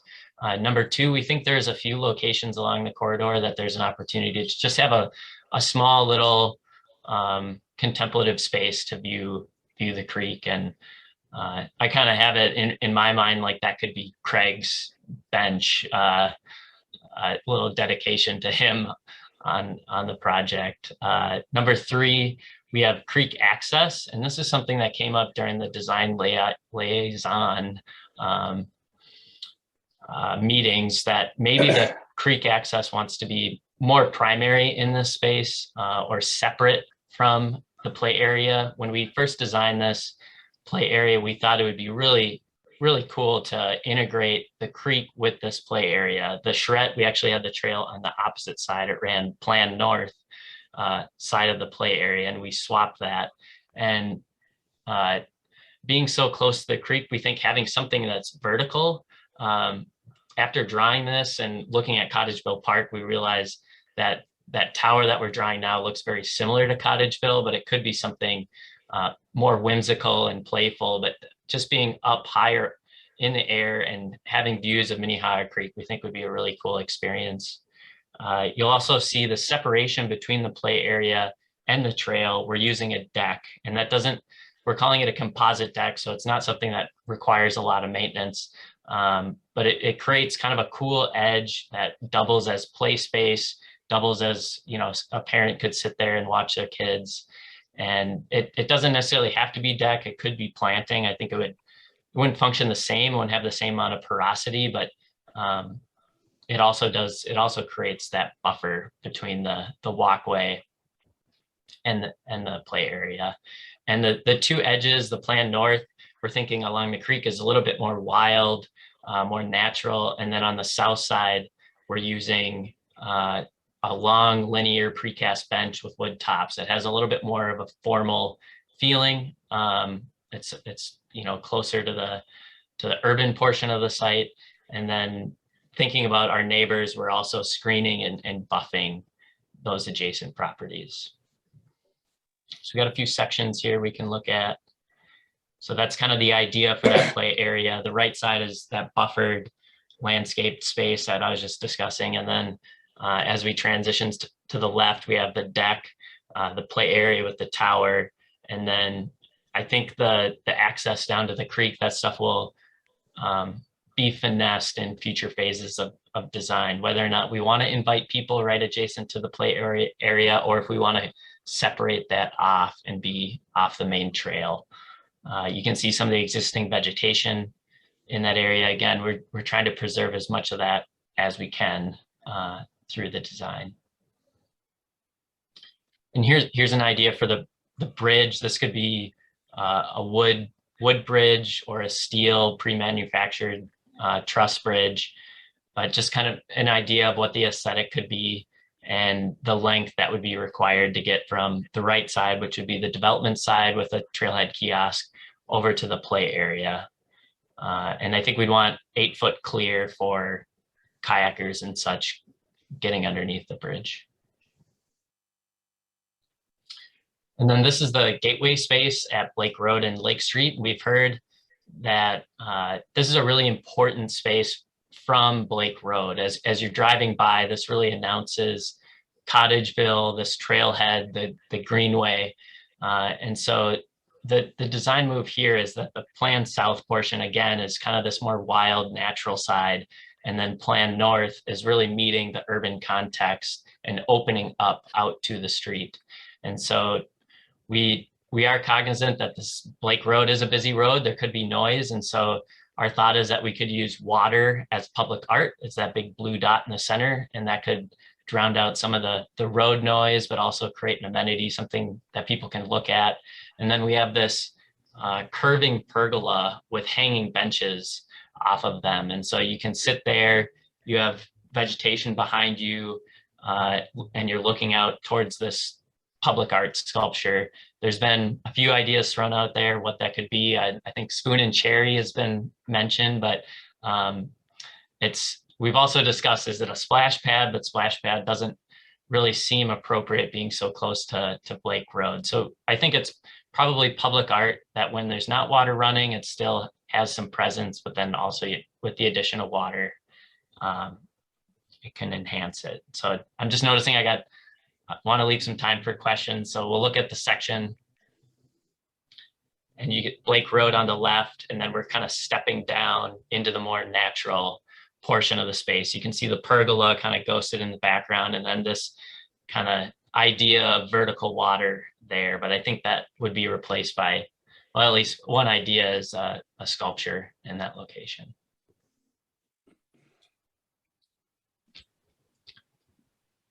So we do have some precedent imagery here.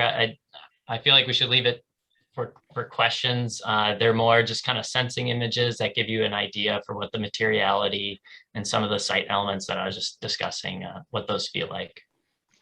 Yeah, I just included all the exhibits that we had, but I don't think we need to go over these unless, you know, I think we can turn it over back to Gabe.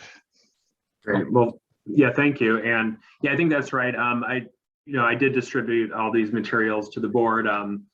Hopefully some of them might have even received it old fashioned style in the mail and might be looking on paper, but yeah, we can certainly, if there are questions about materials, I think we can get into that. But I wanted to take, a good 15 or 20 minutes, however long the board feels they need to ask us questions, point out anything that they particularly like, areas that they do have remaining concerns.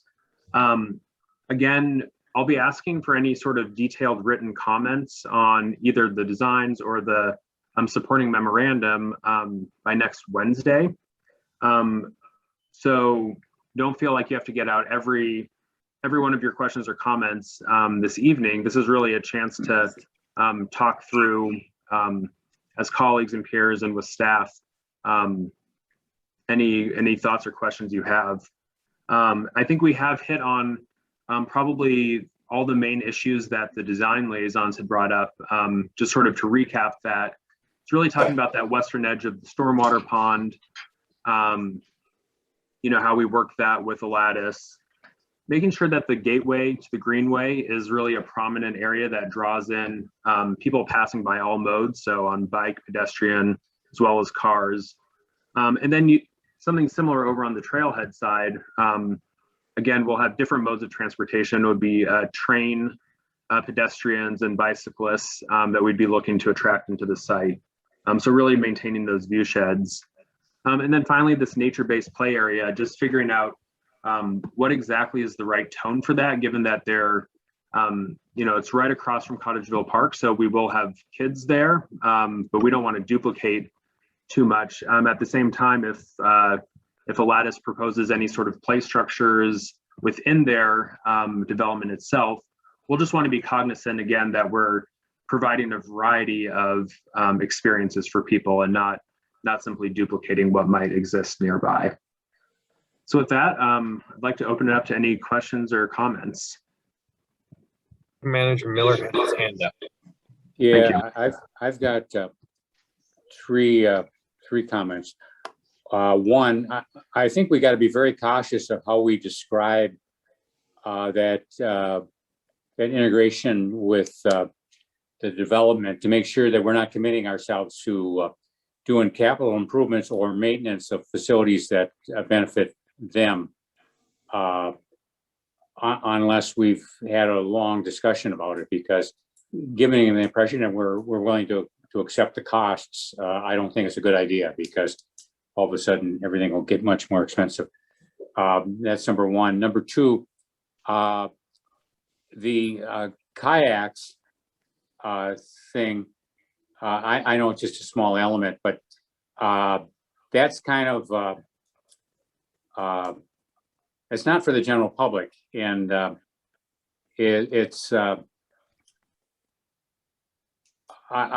think it leaves the wrong impression that this is kind of a private area for the swells.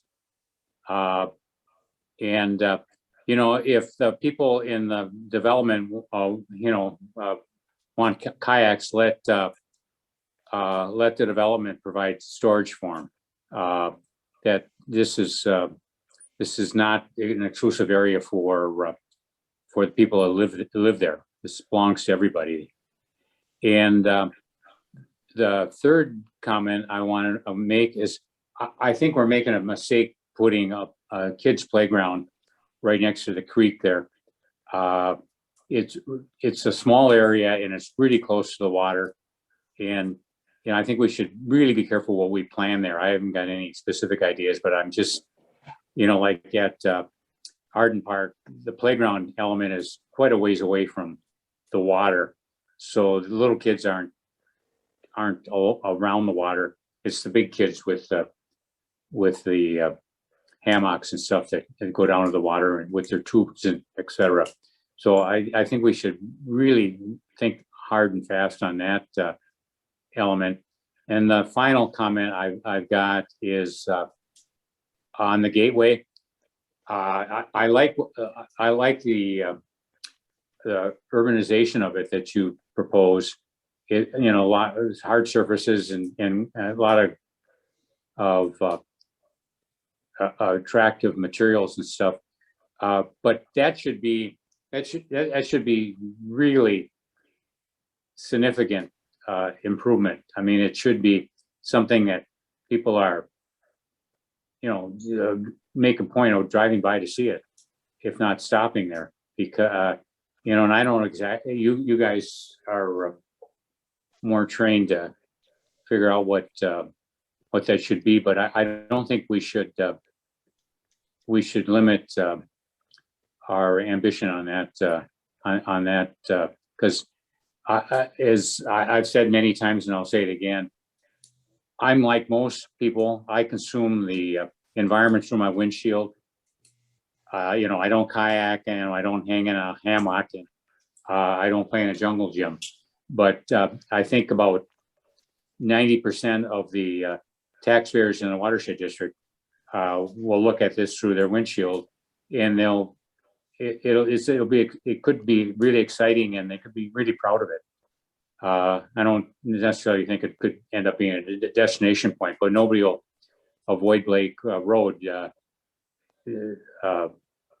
just because of traffic, because it will be such a pleasant atmosphere along there with Arden Park and that improvement and being able to see the creek and everything. So that's all my comments.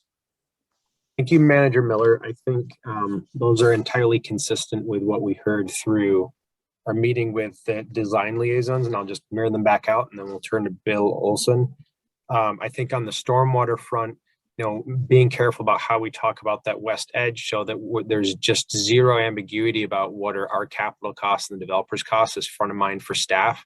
Those have been explicit conversations from the very beginning from the charrette on the regional stormwater facilities. Ours, any edge treatment that they propose to modify is developer costs, pumping water up into the development for placemaking and space activation or developers costs. I think we're in lockstep there, but it's good to keep saying that out loud.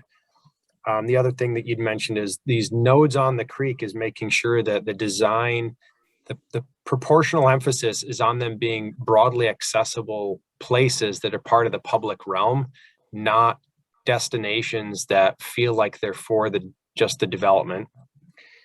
We talked about the kids' play and dialing back, and that being more balanced on nature play and sort of a lower footprint. And then the gateway from Cottageville, just making sure that's extremely significant, highly visible. And I think Mr. Montgomery keyed into, they're kicking around ideas, but we do really need to dial in whether that's public art or what that significance looks like. So that's what we've got so far on the list. We'll turn to Manager Olson next. Thank you. I have been throwing around Dick's idea about making this area, the triangle gateway entrance area, and what would we call it? The two things that I see here is canoeing, kayaking, and access to the greenway. If we were to call this the Minnehaha Creek Canoe Base, or the Minnehaha Creek Canoe Base and Greenway, and turn the play area into a canoe base, and it's closer to the entrance rather than have it all the way back under the stormwater pond. That certainly could be a beach, and that certainly could be for canoes and kayaks.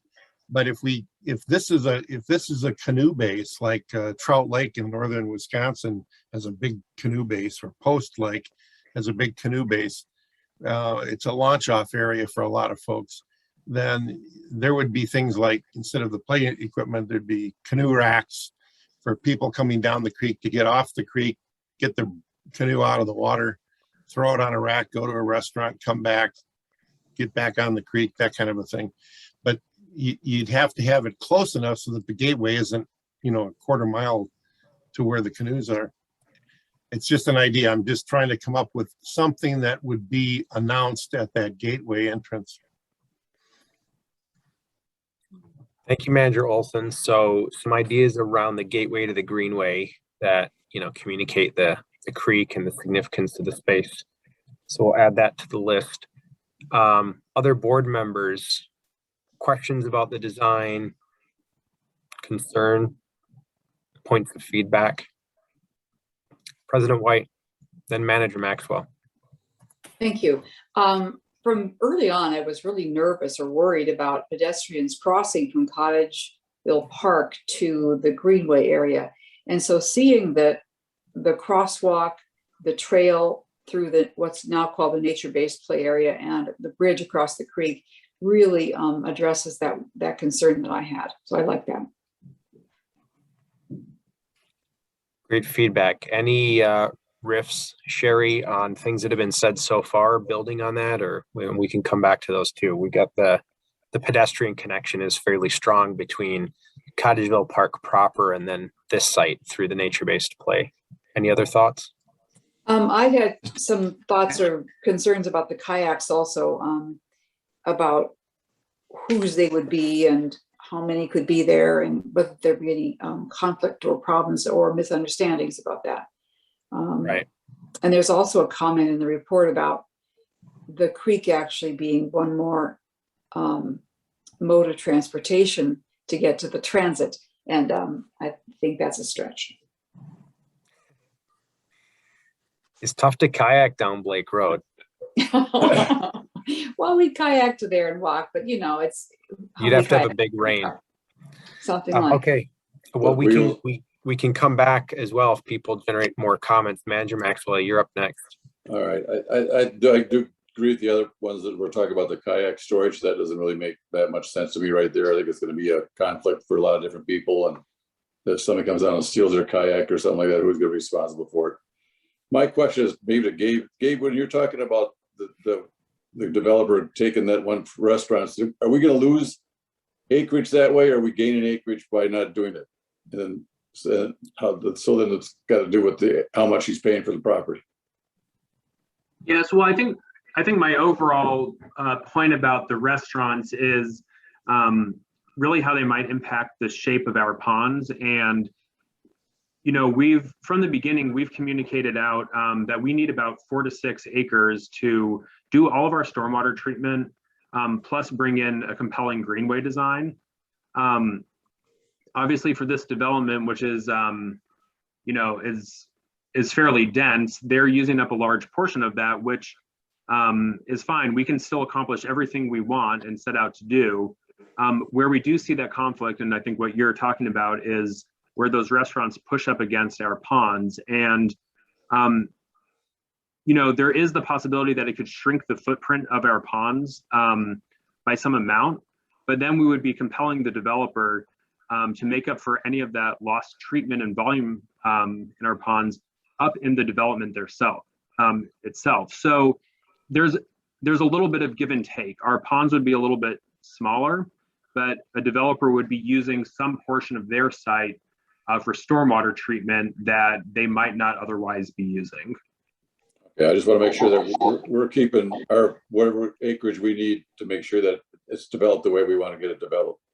Yeah, and I should note that, there is, to Manager Miller's point and James's response, it's important how we talk about it. There are going to be, of course, legal agreements in the background that, in no uncertain terms, shore up exactly what standards we need to meet for our stormwater treatment. And any developer doing business with us will be having to sign an agreement that essentially establishes that in stone. Okay, and then the next one would be on I'd seen in the design, it was a 10-foot pathways. Is that enough for, I'm sure there's gonna be some bikers down there, and there's gonna be enough families walking, or hopefully walking around through there. Is 10 foot wide enough, or should it be 12 foot to give a little more space? And does that hinder some other stuff that we want to get accomplished? I may turn that over to one of the Andrews to speak to specific design standards. But at a high level, we are trying to, I think, balance several priorities. Like you mentioned, handling potentially a large volume of people. Also being cognizant that we do have a riparian corridor that we're trying to protect. And so, as the paths get wider, we do, we eat into more existing trees, or we have to create jogs to go around existing trees and sort of maintain the integrity of that corridor. So I'll let one of the Andrews speak a little bit more to specific transportation design standards. Yeah, and I don't think, an extra 2 feet, we already have shoulders on the trail. So if it was something that the district wanted to proceed with, I mean, I don't, maybe Andrew Montgomery can comment on this, what the typical trail widths are. I mean, we're not picturing this to be like a high-speed biking type trail. It's more of a connection trail and a pedestrian one. I think we could accommodate 2 feet without much of an issue, but it would be kind of, is that kind of the trail aesthetic and the kind of how we want that trail to really cut through the site? Do we want it to be 12 feet wide? No, I understand. I understand yeah. that part too, but I just wondered if somebody came down with a wheelchair, so they want to walk side by side, Yeah. a couple other people on the other side, is that enough room, or they got to stop and it's just? Manager Miller and managers, for a bit of context, the two multi-use trails on Blake Road are 10-foot trails. So, and those were designed for both bicycle and pedestrian use simultaneously. So. Yeah, all the trails are that way, but I just want to make sure that we were looking at whatever was.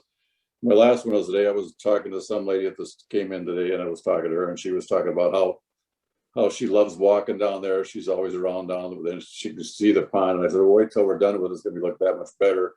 She was talking about it, and then I was bringing up the part about lighting. I think lighting, I said, you want nice lighting down there, but you want to make sure it doesn't glow like a pumpkin in the middle of the night.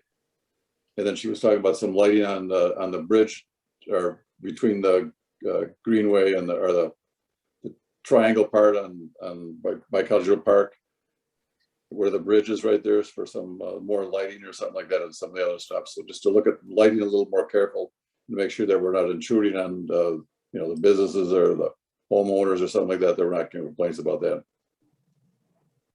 Thank you, Gene. I'm just going to kind of mirror back out some of the things that we've heard so that we get them captured appropriately and on the list. I think the key thing that you pointed out, that Manager Miller also pointed out, and I think is obviously a fulcrum in how we move forward, is this integration of development into our design and how it interacts with the pond edge. And you specifically were asking about acreage, competition for space.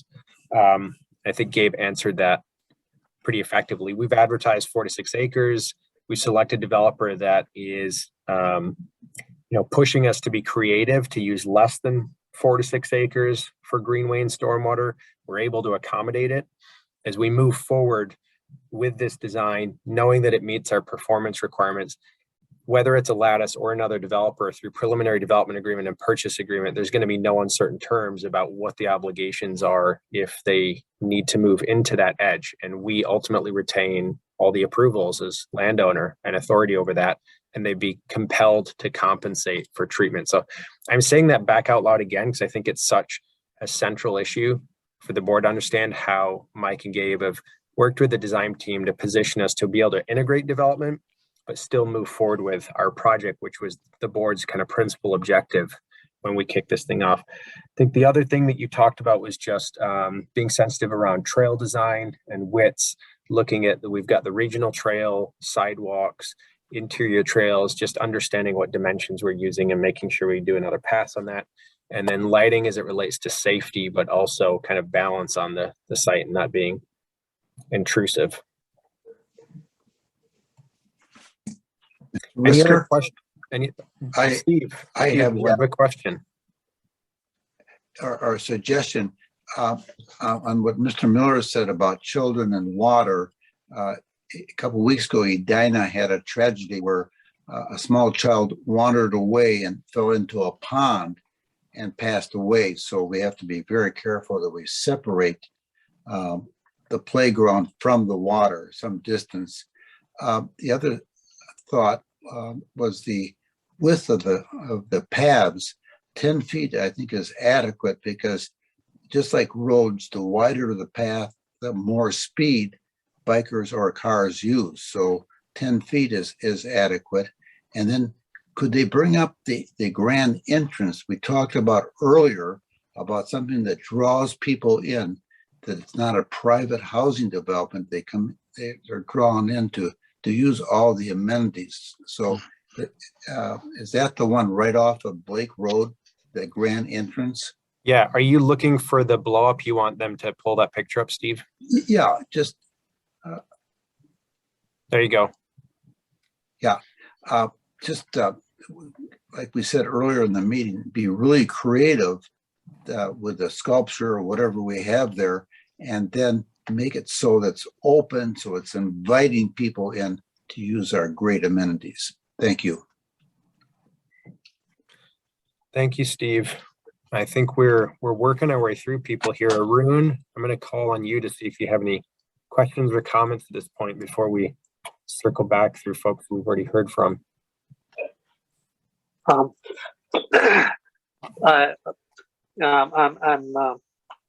right in line with the questions and thoughts that other people have had, so I don't have much to add. My question is stepping a little bit away from the design itself.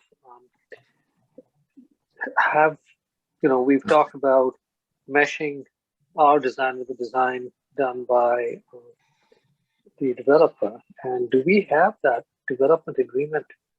Have we hammered out that development agreement? And do we have the elements in there that helps us get there? Where are we with that? Yeah, I mean, that's probably a question is going to beg a longer conversation, frankly, than we've got time for tonight. I've given updates the last two administrators' reports. The preliminary development agreement, obviously the board reviewed the terms that was drafted into agreement. That's been sent, that was sent very early on in term sheet format and has been fleshed out since then to the developer. We've yet to see comment red line responses to that from the developer, although we have gotten city staff concurrence and feedback on it.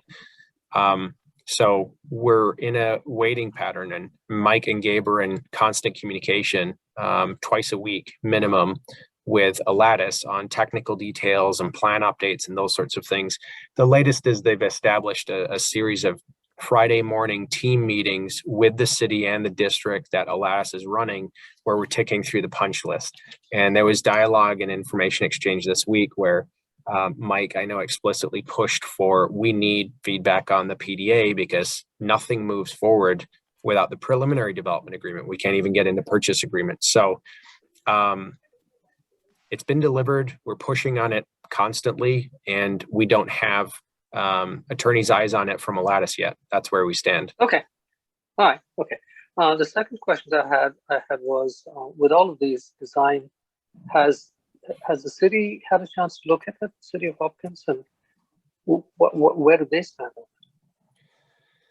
Yeah, that's a good question that I think Mike and Gabe can field, how we've brought them into the design package. And I know other managers have suggested or asked what's the point of engagement for the city council, who provided, they were engaged and provided feedback on. So I'll let Mike speak to that. Thanks, James. Manager Hejmati, managers. The city has been involved in review of both the memo and the preliminary schematics, same as the board, actually with more time. So they've reviewed it. They have comments that they're providing. We've essentially been treating city staff as district staff through this process and making sure that they have enough time to review it and provide input. Feedback to date is that they're really excited about it. It really aligns well with the charrette. Same feedback that we received through the charrette process is both Alatus and the city are excited about the direction. And we've actually been working with the Alatus team this week to include some level of this information in their environmental assessment worksheet, so in their EAW process as well. So we're using the work that we're doing to help strengthen and bolster the natural components of the EAW and some of the regional stormwater elements. The question of how we may bring this forward to whether it's city council liaisons or the city council themselves, we've posed that question, and we're going to continue to have that conversation with staff around what's the most efficient way to present this, along with other development considerations to their policymakers. Okay. All right. Thank you, Mike. That's very helpful. Thank you, Arun. I think we can kind of take it back to the top and open it back up for other thoughts that were generated along the way or other questions. And if there aren't any, then we'll kind of turn the reins back over to Gabe to round out tonight's presentation. So any other feedback? Manager Miller. Yeah, I think it's critical not to leave without a decision how we're going to approach the city council, because I think it's imperative that the council, not the staff necessarily, but the council be treated as partners in this process. Make sure that they have a full understanding of what we're doing and what impact it's going to have on their community. Because you know, we were partners on picking the developer, and now it's shown what we've come up with here, and want their feedback as well. Yeah, let me just ask the board, is the board generally in agreement? I mean, it makes sense to me that we'd work hard to get maybe a condensed version of tonight's discussion or presentation in front of council, that there'd be an active engagement, or are people comfortable with something more passive where they're getting the plans from city staff? What's the board's perspective on Manager Miller's question there? President White. I don't know what the timing should be, but during that joint council meeting we had in June, council board meeting, the council said they wanted the liaisons to stay involved longer than had been originally contemplated. So certainly the general agreement is there already. Yeah. So at a minimum, we talk to the liaisons.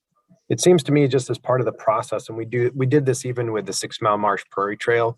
Laura got in front of city council and made sure the council saw the design and were supportive.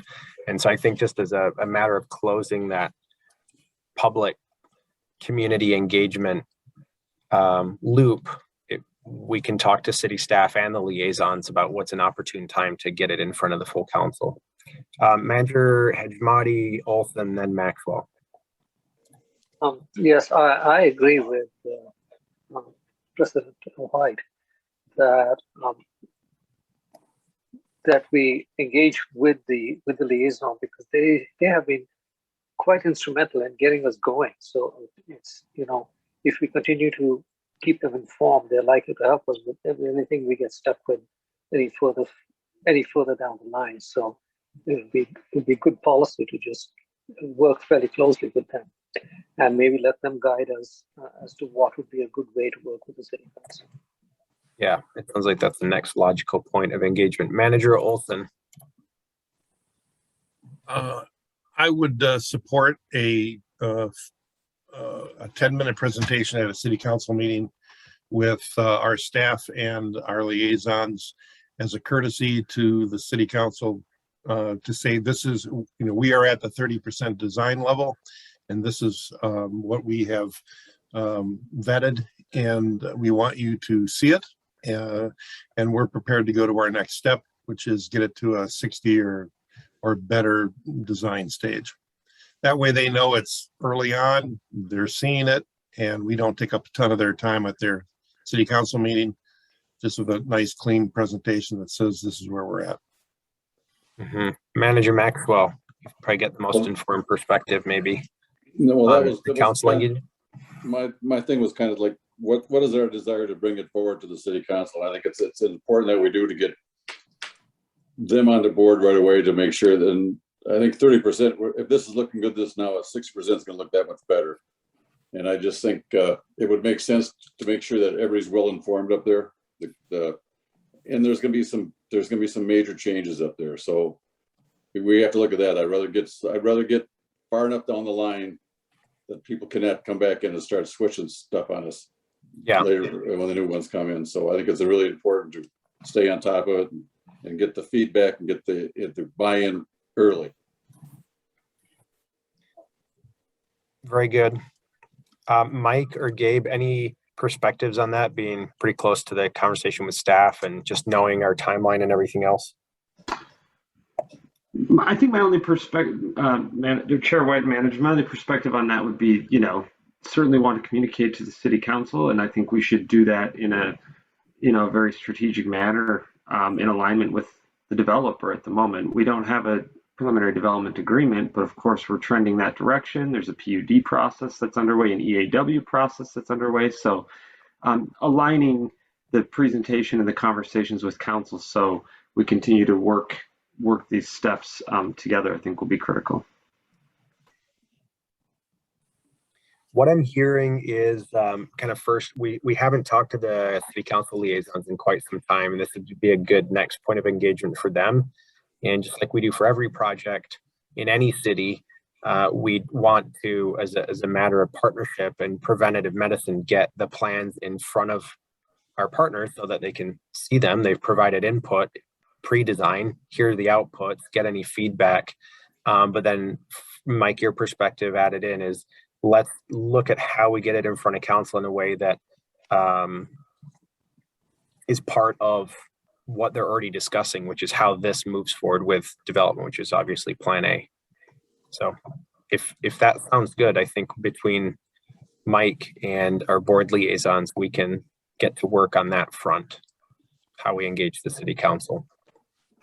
Manager Miller, does that answer your questions? Are there other points of feedback on that before we ask if there's anything else that we want to talk about?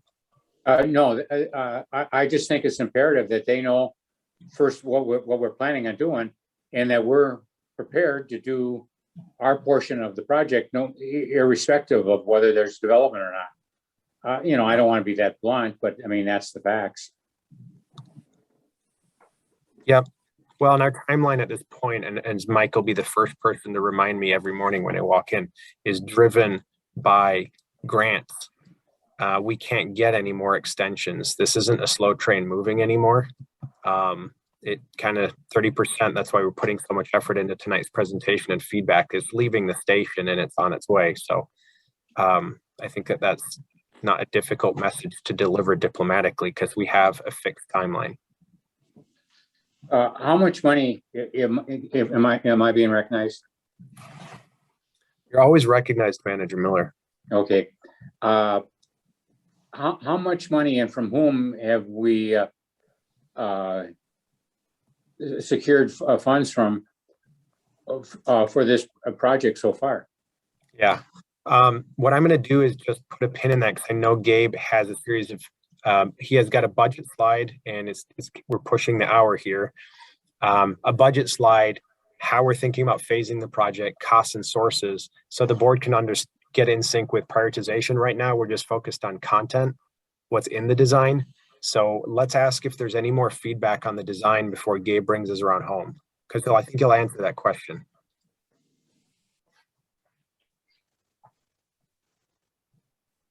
Okay.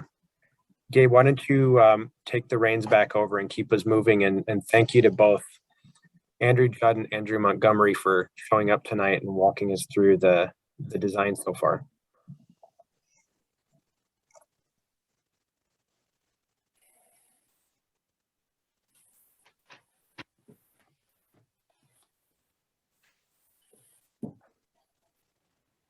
Who's muted?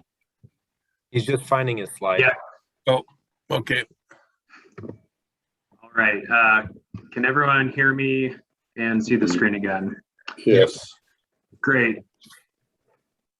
So, well, again, I just wanted to thank you all for that feedback on the design itself. A lot of this consistent with what we've heard, but we did hear some new things tonight, and that's all going to get wrapped up. Along with, again, any written comments you have, feel free to send me an email, a document, whatever is convenient for you by next Wednesday, and we'll make sure that that gets over to the design team.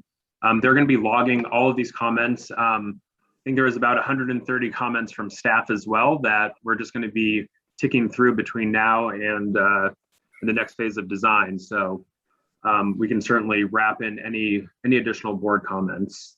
I did just want to get into this budgetary discussion quickly before we wrap up with next steps. So I'm actually starting out with our current budget and some potential sources before I move into the opinion of probable cost for the project as currently designed. I've highlighted the construction budget because that's really what we're talking about this evening. We've, as an organization, over the last several years, we've been stocking away money in preparation for this project. So we've budgeted about $3.5 million for next year for construction. That's sort of separate from the line above, which you'll see with just over 700,000 that was designated for design, and that's going to be more relevant at the next board meeting when we get into the phase 2 of design. I think this hopefully gets a little bit at Manager Miller's question, talking about some of the sources that we're considering or that we've already secured for construction of this project. So you'll see that I've left the right-hand column with amounts is mostly empty at this point, but as we progress with a funding plan, we'll slowly but surely fill that in. Of course, we always have our levy, and that will, of course, make up a portion of the project. Grant funding is another significant source that we're well positioned to take advantage of on this project, just given that it checks so many boxes as far as regional significance. And some of that is going to be done in conjunction with our partners at the city and with Lattice, and some of that is more specific to stormwater. And we've already secured about $500,000 in clean water funds. We are also in on the short list or on the waiting list for PFA funds. When James talks about grant deadlines, that's one that's looming on the horizon that as long as we stick to the design schedule that we're currently on, we're well positioned for to share our designs and show how we are able to treat this vast quantity of regional stormwater. And then, of course, there's other sources. We sort of haven't detailed them all out now. Some of those, again, would be chased in conjunction with the city because they might have more of a placemaking component, something that's not necessarily critical to our water mission, but is critical to our mission of combining these water quality improvements with other social benefits. That sort of goes hand in hand with partner funding sources that would be to be worked out between the city and Lattice, but some of those elements that we've talked about tonight, such as the gateway at Cottageville Park to the Greenway, perhaps the stormwater spine, those are areas that maybe multiple partners share an interest in and would come up with a creative solution to fund together. And then finally, we just want to make sure that the board doesn't overlook that once we do have a sale of a portion of the land, there will be a cash infusion that we think could be considered as another potential source of funding. Some money could go straight back into the site to make sure that the sale of the land is supporting a really nice outcome. So, Gabe, yeah. I'm going to ask Mike, because I think you can probably do this off the cuff. I'm getting feedback from you. I'm going to ask Mike to answer what I think was Manager Miller's original question, which is how much money have we brought in prior to construction budgeting for this project, for maybe demolition work, pipe work.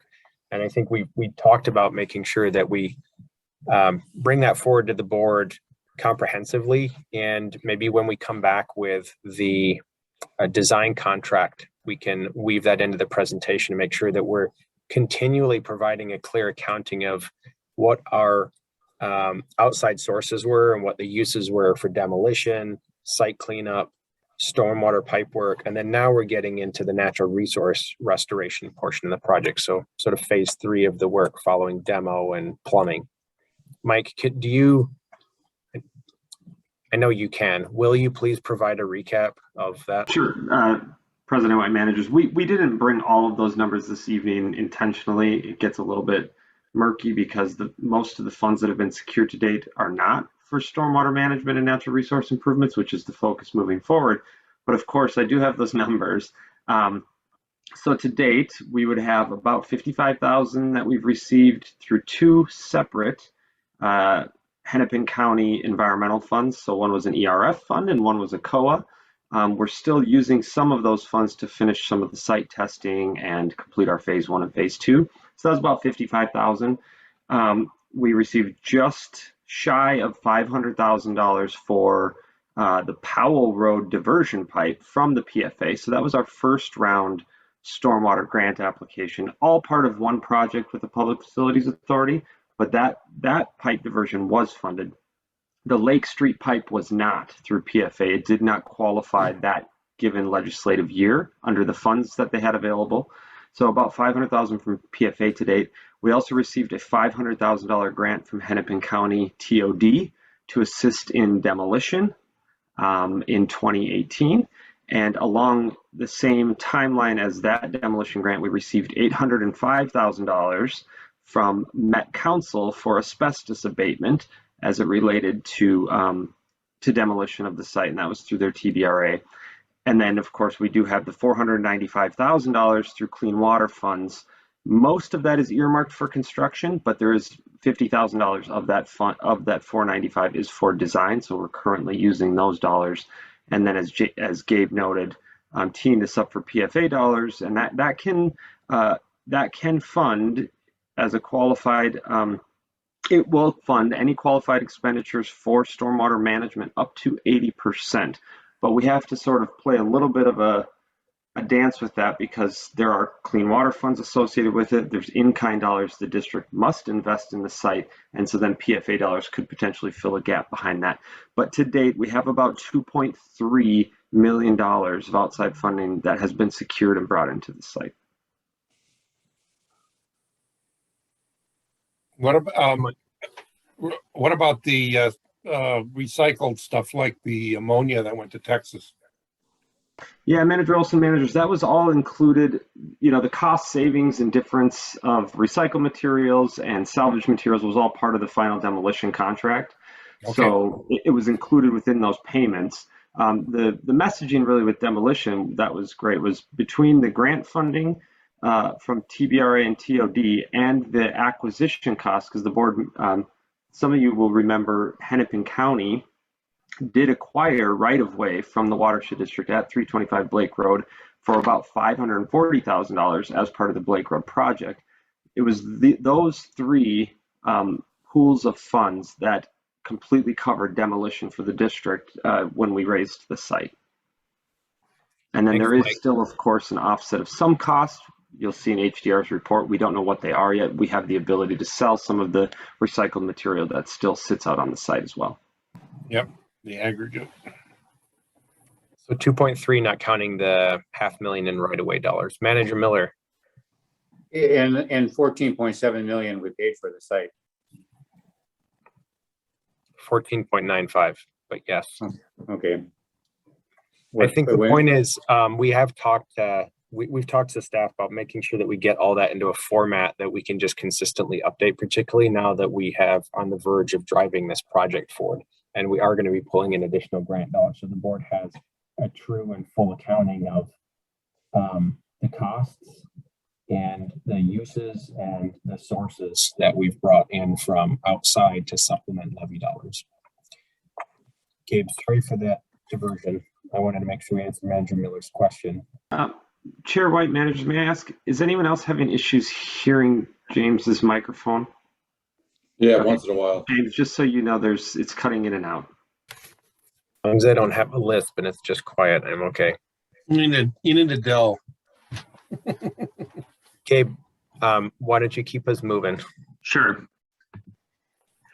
So moving on to costs. At this point, it's not really, again, the focus of this evening's presentation, but we did want to give the board a preliminary preview of expected costs. And of course, these will be refined as we give future presentations. But I also want to talk, this ties right into some of the prioritization that we were talking about before. So I did want to delve into the actual numbers just a little bit. So At this stage of design, obviously I've just spent a good portion of the evening reiterating that it's still malleable at this point. We're looking for the board's input. So things are liable to change, and that's why our current total construction cost of $5.5 million includes a design contingency of 25% at this point. That really accounts for, as we decide, for instance, what that gateway node looks like and what the water feature looks like, various materials throughout the site, any additional sort of utilities and lighting and grading that we maybe haven't considered quite yet. That's what that 25% is really allocated to. And then there are additional contingencies for contractor incidentals and construction contingencies. And then finally, I've noted separately that the Alatus stormwater spine and infiltration would be between $750,000 and $1.5 million. But to Manager Miller's earlier point, this is not a district cost. We are just highlighting this that since we have shown you the Alatus alternative, that's a very rough estimate of what that additional feature could cost. The reason that it's relevant to us is there is an opportunity through something like the PFA or other grant or partnership dollars that we might have an interest in being involved with that, because we do see some additional water benefits. So with all those caveats, I wanted to then talk about how we've started to think about prioritization. So these we've sort of rolled up some of the components that you've seen tonight into what we've described as our sort of first, second, and third tier priorities. Most important being the regional stormwater system. Second of which is that Minnehaha Creek Greenway trail connection. And then finally, those activity nodes in the interior of the site. We're showing about $2 million for the regional stormwater system. That's the pond and all of the earthwork that goes into preparing for that pond.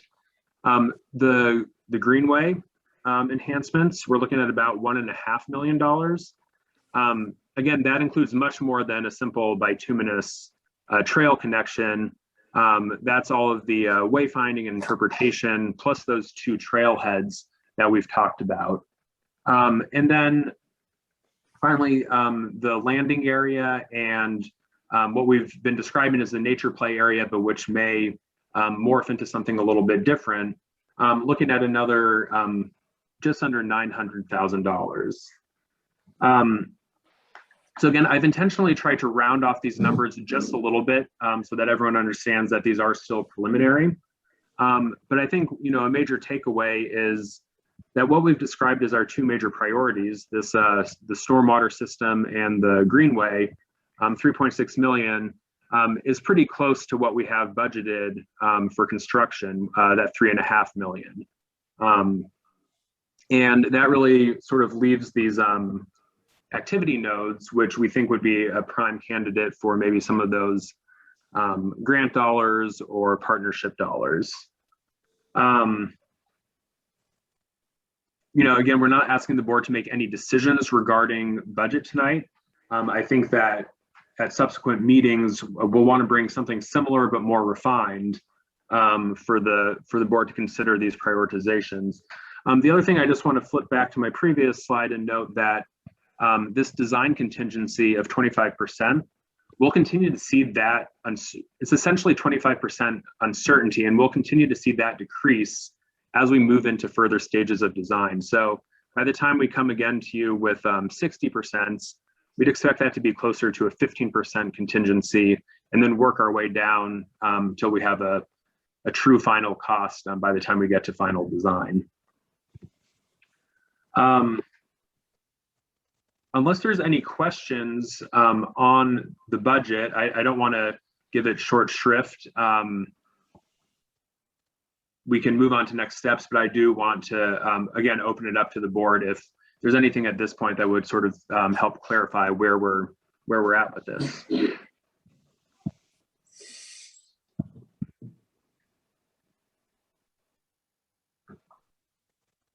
making progress. Yeah, thanks, Gabe. Doesn't sound like there's any immediate questions.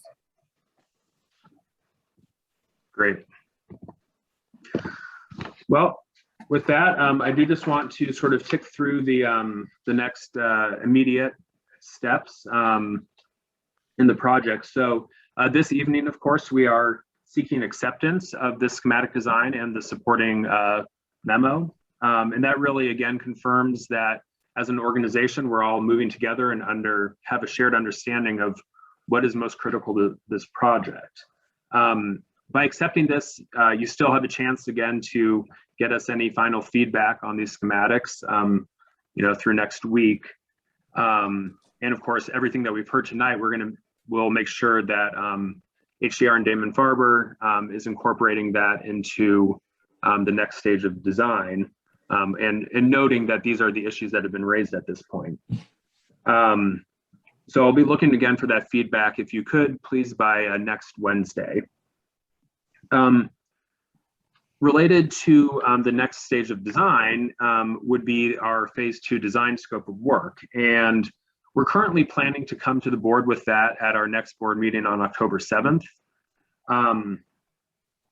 Again, this next phase will bring us from schematic design all the way through final design and bidding of the project. And we're also costing out construction administration as part of this, whether or not that moves forward as a separate contract later. We'd like to have a good grasp of all of our key budget numbers. I did just want to really quickly highlight that when the design liaisons met, in addition to just talking about the schematic design, they also had a good conversation about the relative merits of competitively bidding the second stage of design versus treating it, as we've been planning, as a contract amendment to our existing contract with HDR. And so I just want to point out, in general, the benefits of competitive bidding could include reduced costs through competition, as well as continually ensuring that design firms are putting their best foot forward and really bringing their creativity and sharpened pencils to their scope of work and designs.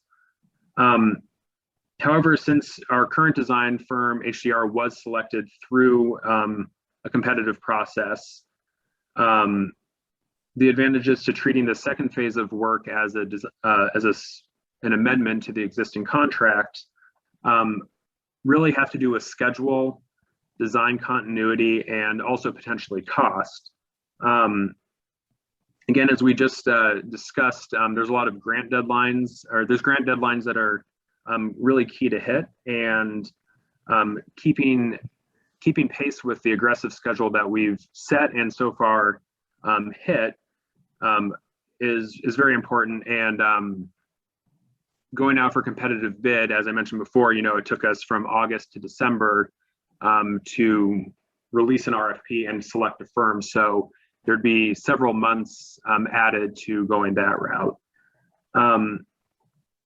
There's also some of the potential cost savings of going to competitive route could be eaten up with increased startup costs. So once a firm has been brought on board, an entire task of our existing contract is really data transfer and refining models and all of that technical work that another firm would really have to spend significant time getting up to speed on. And then finally, again, related to schedule, we've talked about the importance of sort of staying ahead or keeping pace with whatever design is occurring with the development. That makes sure that our goals always stay forefront and that a developer is responding to us rather than the other way around. So I believe that the design liaisons generally concurred with staff's recommendation that our first step is to get a cost proposal and scope of work from HDR, our current designer, and see how that comes in, with the preferred option being continuing on with the contract amendment. Assuming that that is the wish of this board, we would again bring that on October 7th. And if that scope of work is approved, we'd be amending the design contract by mid-October. And then looking a little bit further out, we'd be looking late this year to get to that 60% design milestone and board approval, which would really position us nicely to get through 90% and final design in the first quarter of 2022, which puts us on schedule for getting construction teed up for that year as well. So I can take any final questions on these next steps. Otherwise, I would turn it back to President White for the board action. Thank you, Mr. Sherman. We have before us resolution number 21063 to accept the 30% design and have the board comments from this evening be incorporated into the next design phase. Is there a motion to adopt the resolution? Move approval. Thank you, Manager Miller. Is there a second? Sando, second. Thank you, Manager Sando. Any other question or comment before we go to vote? Then voting on the resolution. Manager Loftus?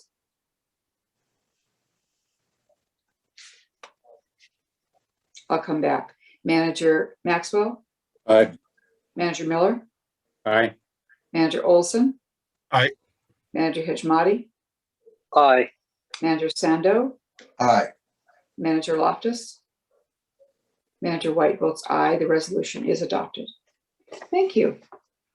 And I echo Gabe's comments at the beginning of his presentation that so many hands have been in the mix here. Staff and consultants and our contractors and of course board members who've worked on it too. Thank you all. We have one more action item, and after that I'll call a short recess before we go to the discussion. But the next item on our agenda is resolution 21064. Ms. Moran, public hearing on the Maple Creek drainage. Pardon me. Thank you, President White.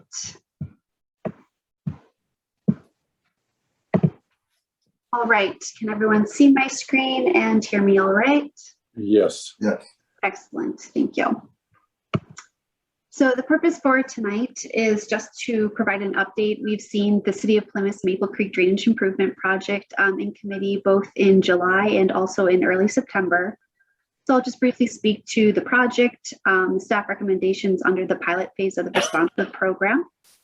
And then for tonight, we are seeking board action to direct staff to notice a public hearing regarding this project for project ordering. And so I just want to be very clear that this is a commitment. This commitment to fund the project is contingent still on the board ordering the public hearing, the project ordering, and the approval of the agreements with the city. So this is more just kind of the initial first step. I'll briefly speak to just an overview of kind of grounding us in the project area. I'll then talk to the project request from the city and description. And then I'll speak to the project evaluation under the pilot phase of the responsive program, which has been in front of committee before. And then I'll go to the request action and then wrap up with next steps. So the City of Plymouth Gleason Lake project here, as you can see in that red box, it runs north-south along Maple Creek. If you follow Maple Creek down south towards the bottom of the map, there is Gleason Lake, which is an impaired water body that this project area flows to. In the inset on that lower right-hand corner of your map, and this is also an attachment in your board packet, in the northern portion, you can see the creek runs pretty straight on the northern portion, and then the southern portion, you can see there's a little bit more opening space in kind of open wetland areas. And so this project, the City of Plymouth has several projects coming out of its Public Works Department that's been identified in their CIP within the Gleason Lake drainage area that's focused on addressing local drainage and flooding issues. But because Gleason Lake is impaired for nutrients, the city has been exploring opportunities to incorporate water quality improvement into these projects. I do think it's worth noting that Gleason Lake for the City of Plymouth's waste load allocation is at, they need to reduce by 185 pounds of TP, just to give you a sense of how much reduction is needed for the city for Gleason Lake. And with that, the district has been working with the city, and we confirmed that, we are focused on projects that are targeting stormwater reduction improvements to Gleason Lake. And this is identified in our own CIP for the Gleason Lake subwatershed. When we brought this originally to the committee for the first round on June 30th, the city had submitted a funding request for just a little over $400,000 out of a total project cost of about $450,000. And at that time, with that initial review from June 30th, there was an estimated total project reduction with 41 pounds of TP removal. Since that July meeting, staff then went back and worked with the district engineer and the city, and had revised cost benefit numbers come in from the city. And that came in at 25 pounds of TP removal. So this is what you saw in September early. And so with that, the project schedule is still tight. They're looking to bid this winter and construction starting in 2020, the end of this winter and into 2022. And in terms of the project summary, again, this is what we've walked through back in earlier September. Both in the feasibility study, the project, the city has kind of, it's one project, but you can separate it out into the northern portion and the southern portion. In the northern portion, you have the Maple Creek Pond area, and that's estimated around 19 pounds of TP removal with a 20-year life cycle of just over $1,000 per pound of TP removal. And then if you shift down to that southern portion, there's kind of three components that make up that southern component of the project. And you can also find this graphic in your board packet under attachment 2, and this is part of the city's feasibility study that they submitted. And so with this piece, each component is estimated about 2 pounds of TP removal. So total, this area is estimated at about 6 pounds. The 20-year life cycle is just over 2,000 pounds per TP removal. And so with these two areas, the city has scheduled them out in their feasibility as Schedule A, Schedule B, and they do plan to bid them out separately. So with that, while they are under one project, just because one piece might move forward does not mean the other one cannot move forward at a later date.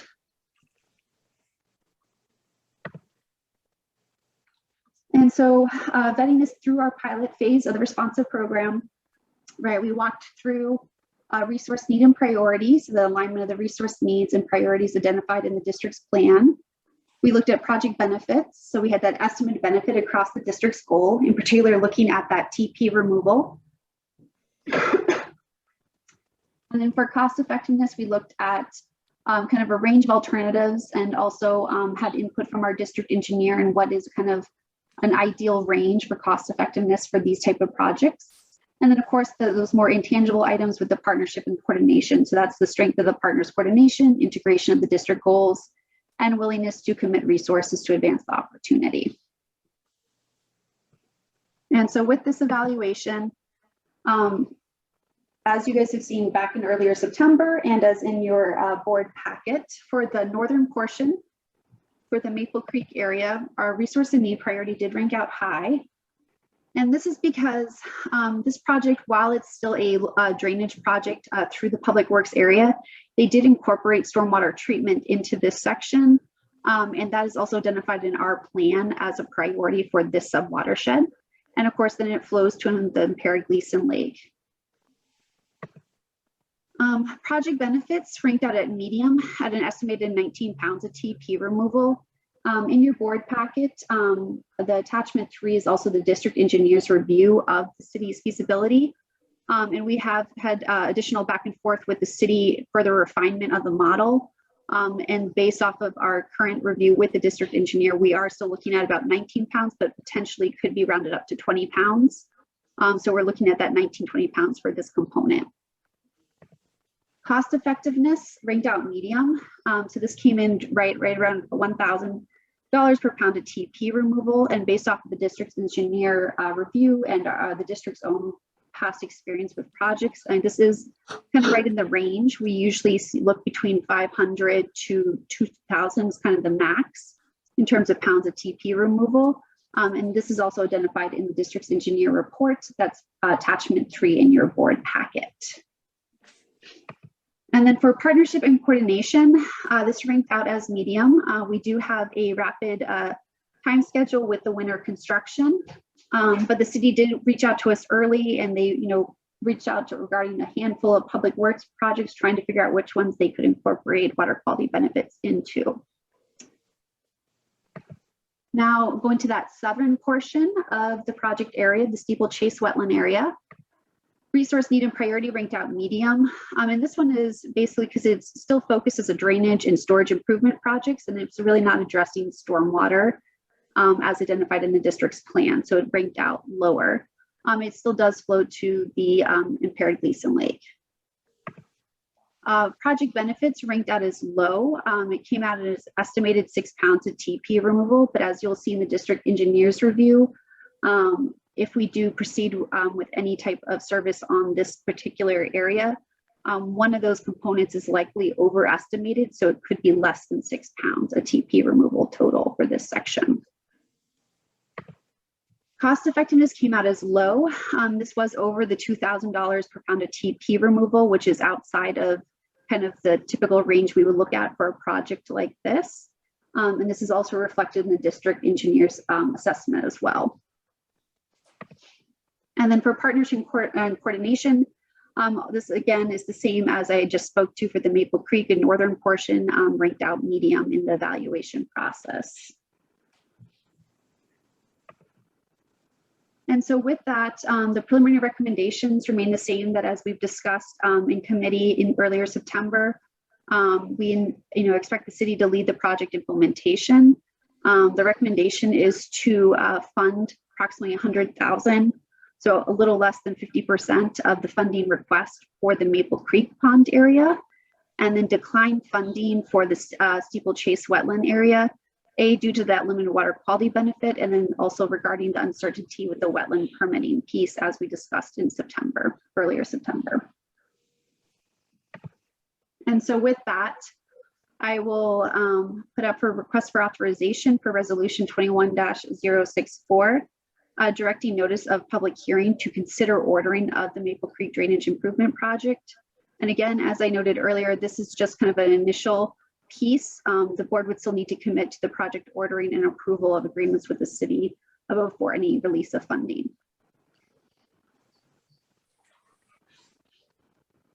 And with that, I'll see if there's any questions. And I also have a slide for next steps.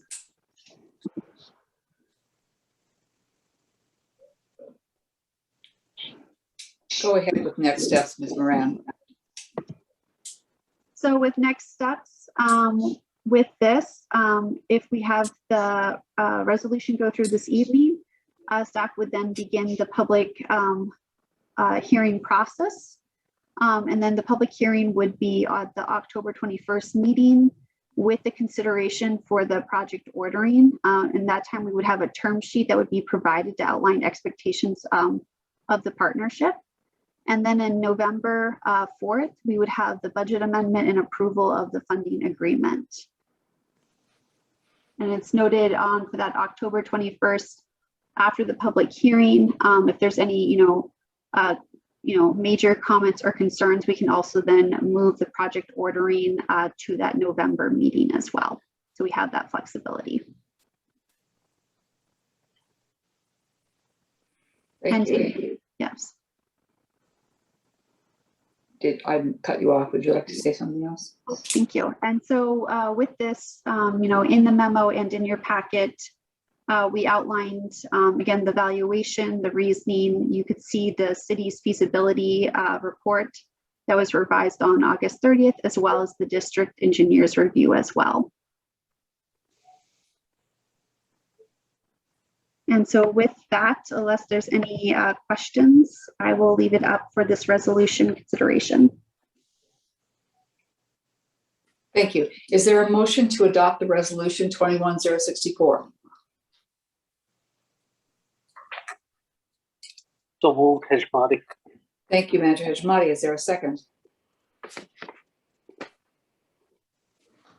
Second, Manager Sando. Thank you, Manager Sando. Any further discussion before we go to voting? Very well, then voting to adopt the resolution. Manager Maxwell, Aye. Manager Hajmati, Aye. Manager Loftus, Manager Sando, Aye. Manager Olson, Aye. Manager Miller, Abstain. Manager White votes aye. The resolution is adopted. Thank you. Thank you. At this point, unless there's something you want to get in first, Mr. Whisker, I think we'll call like a 5-minute recess.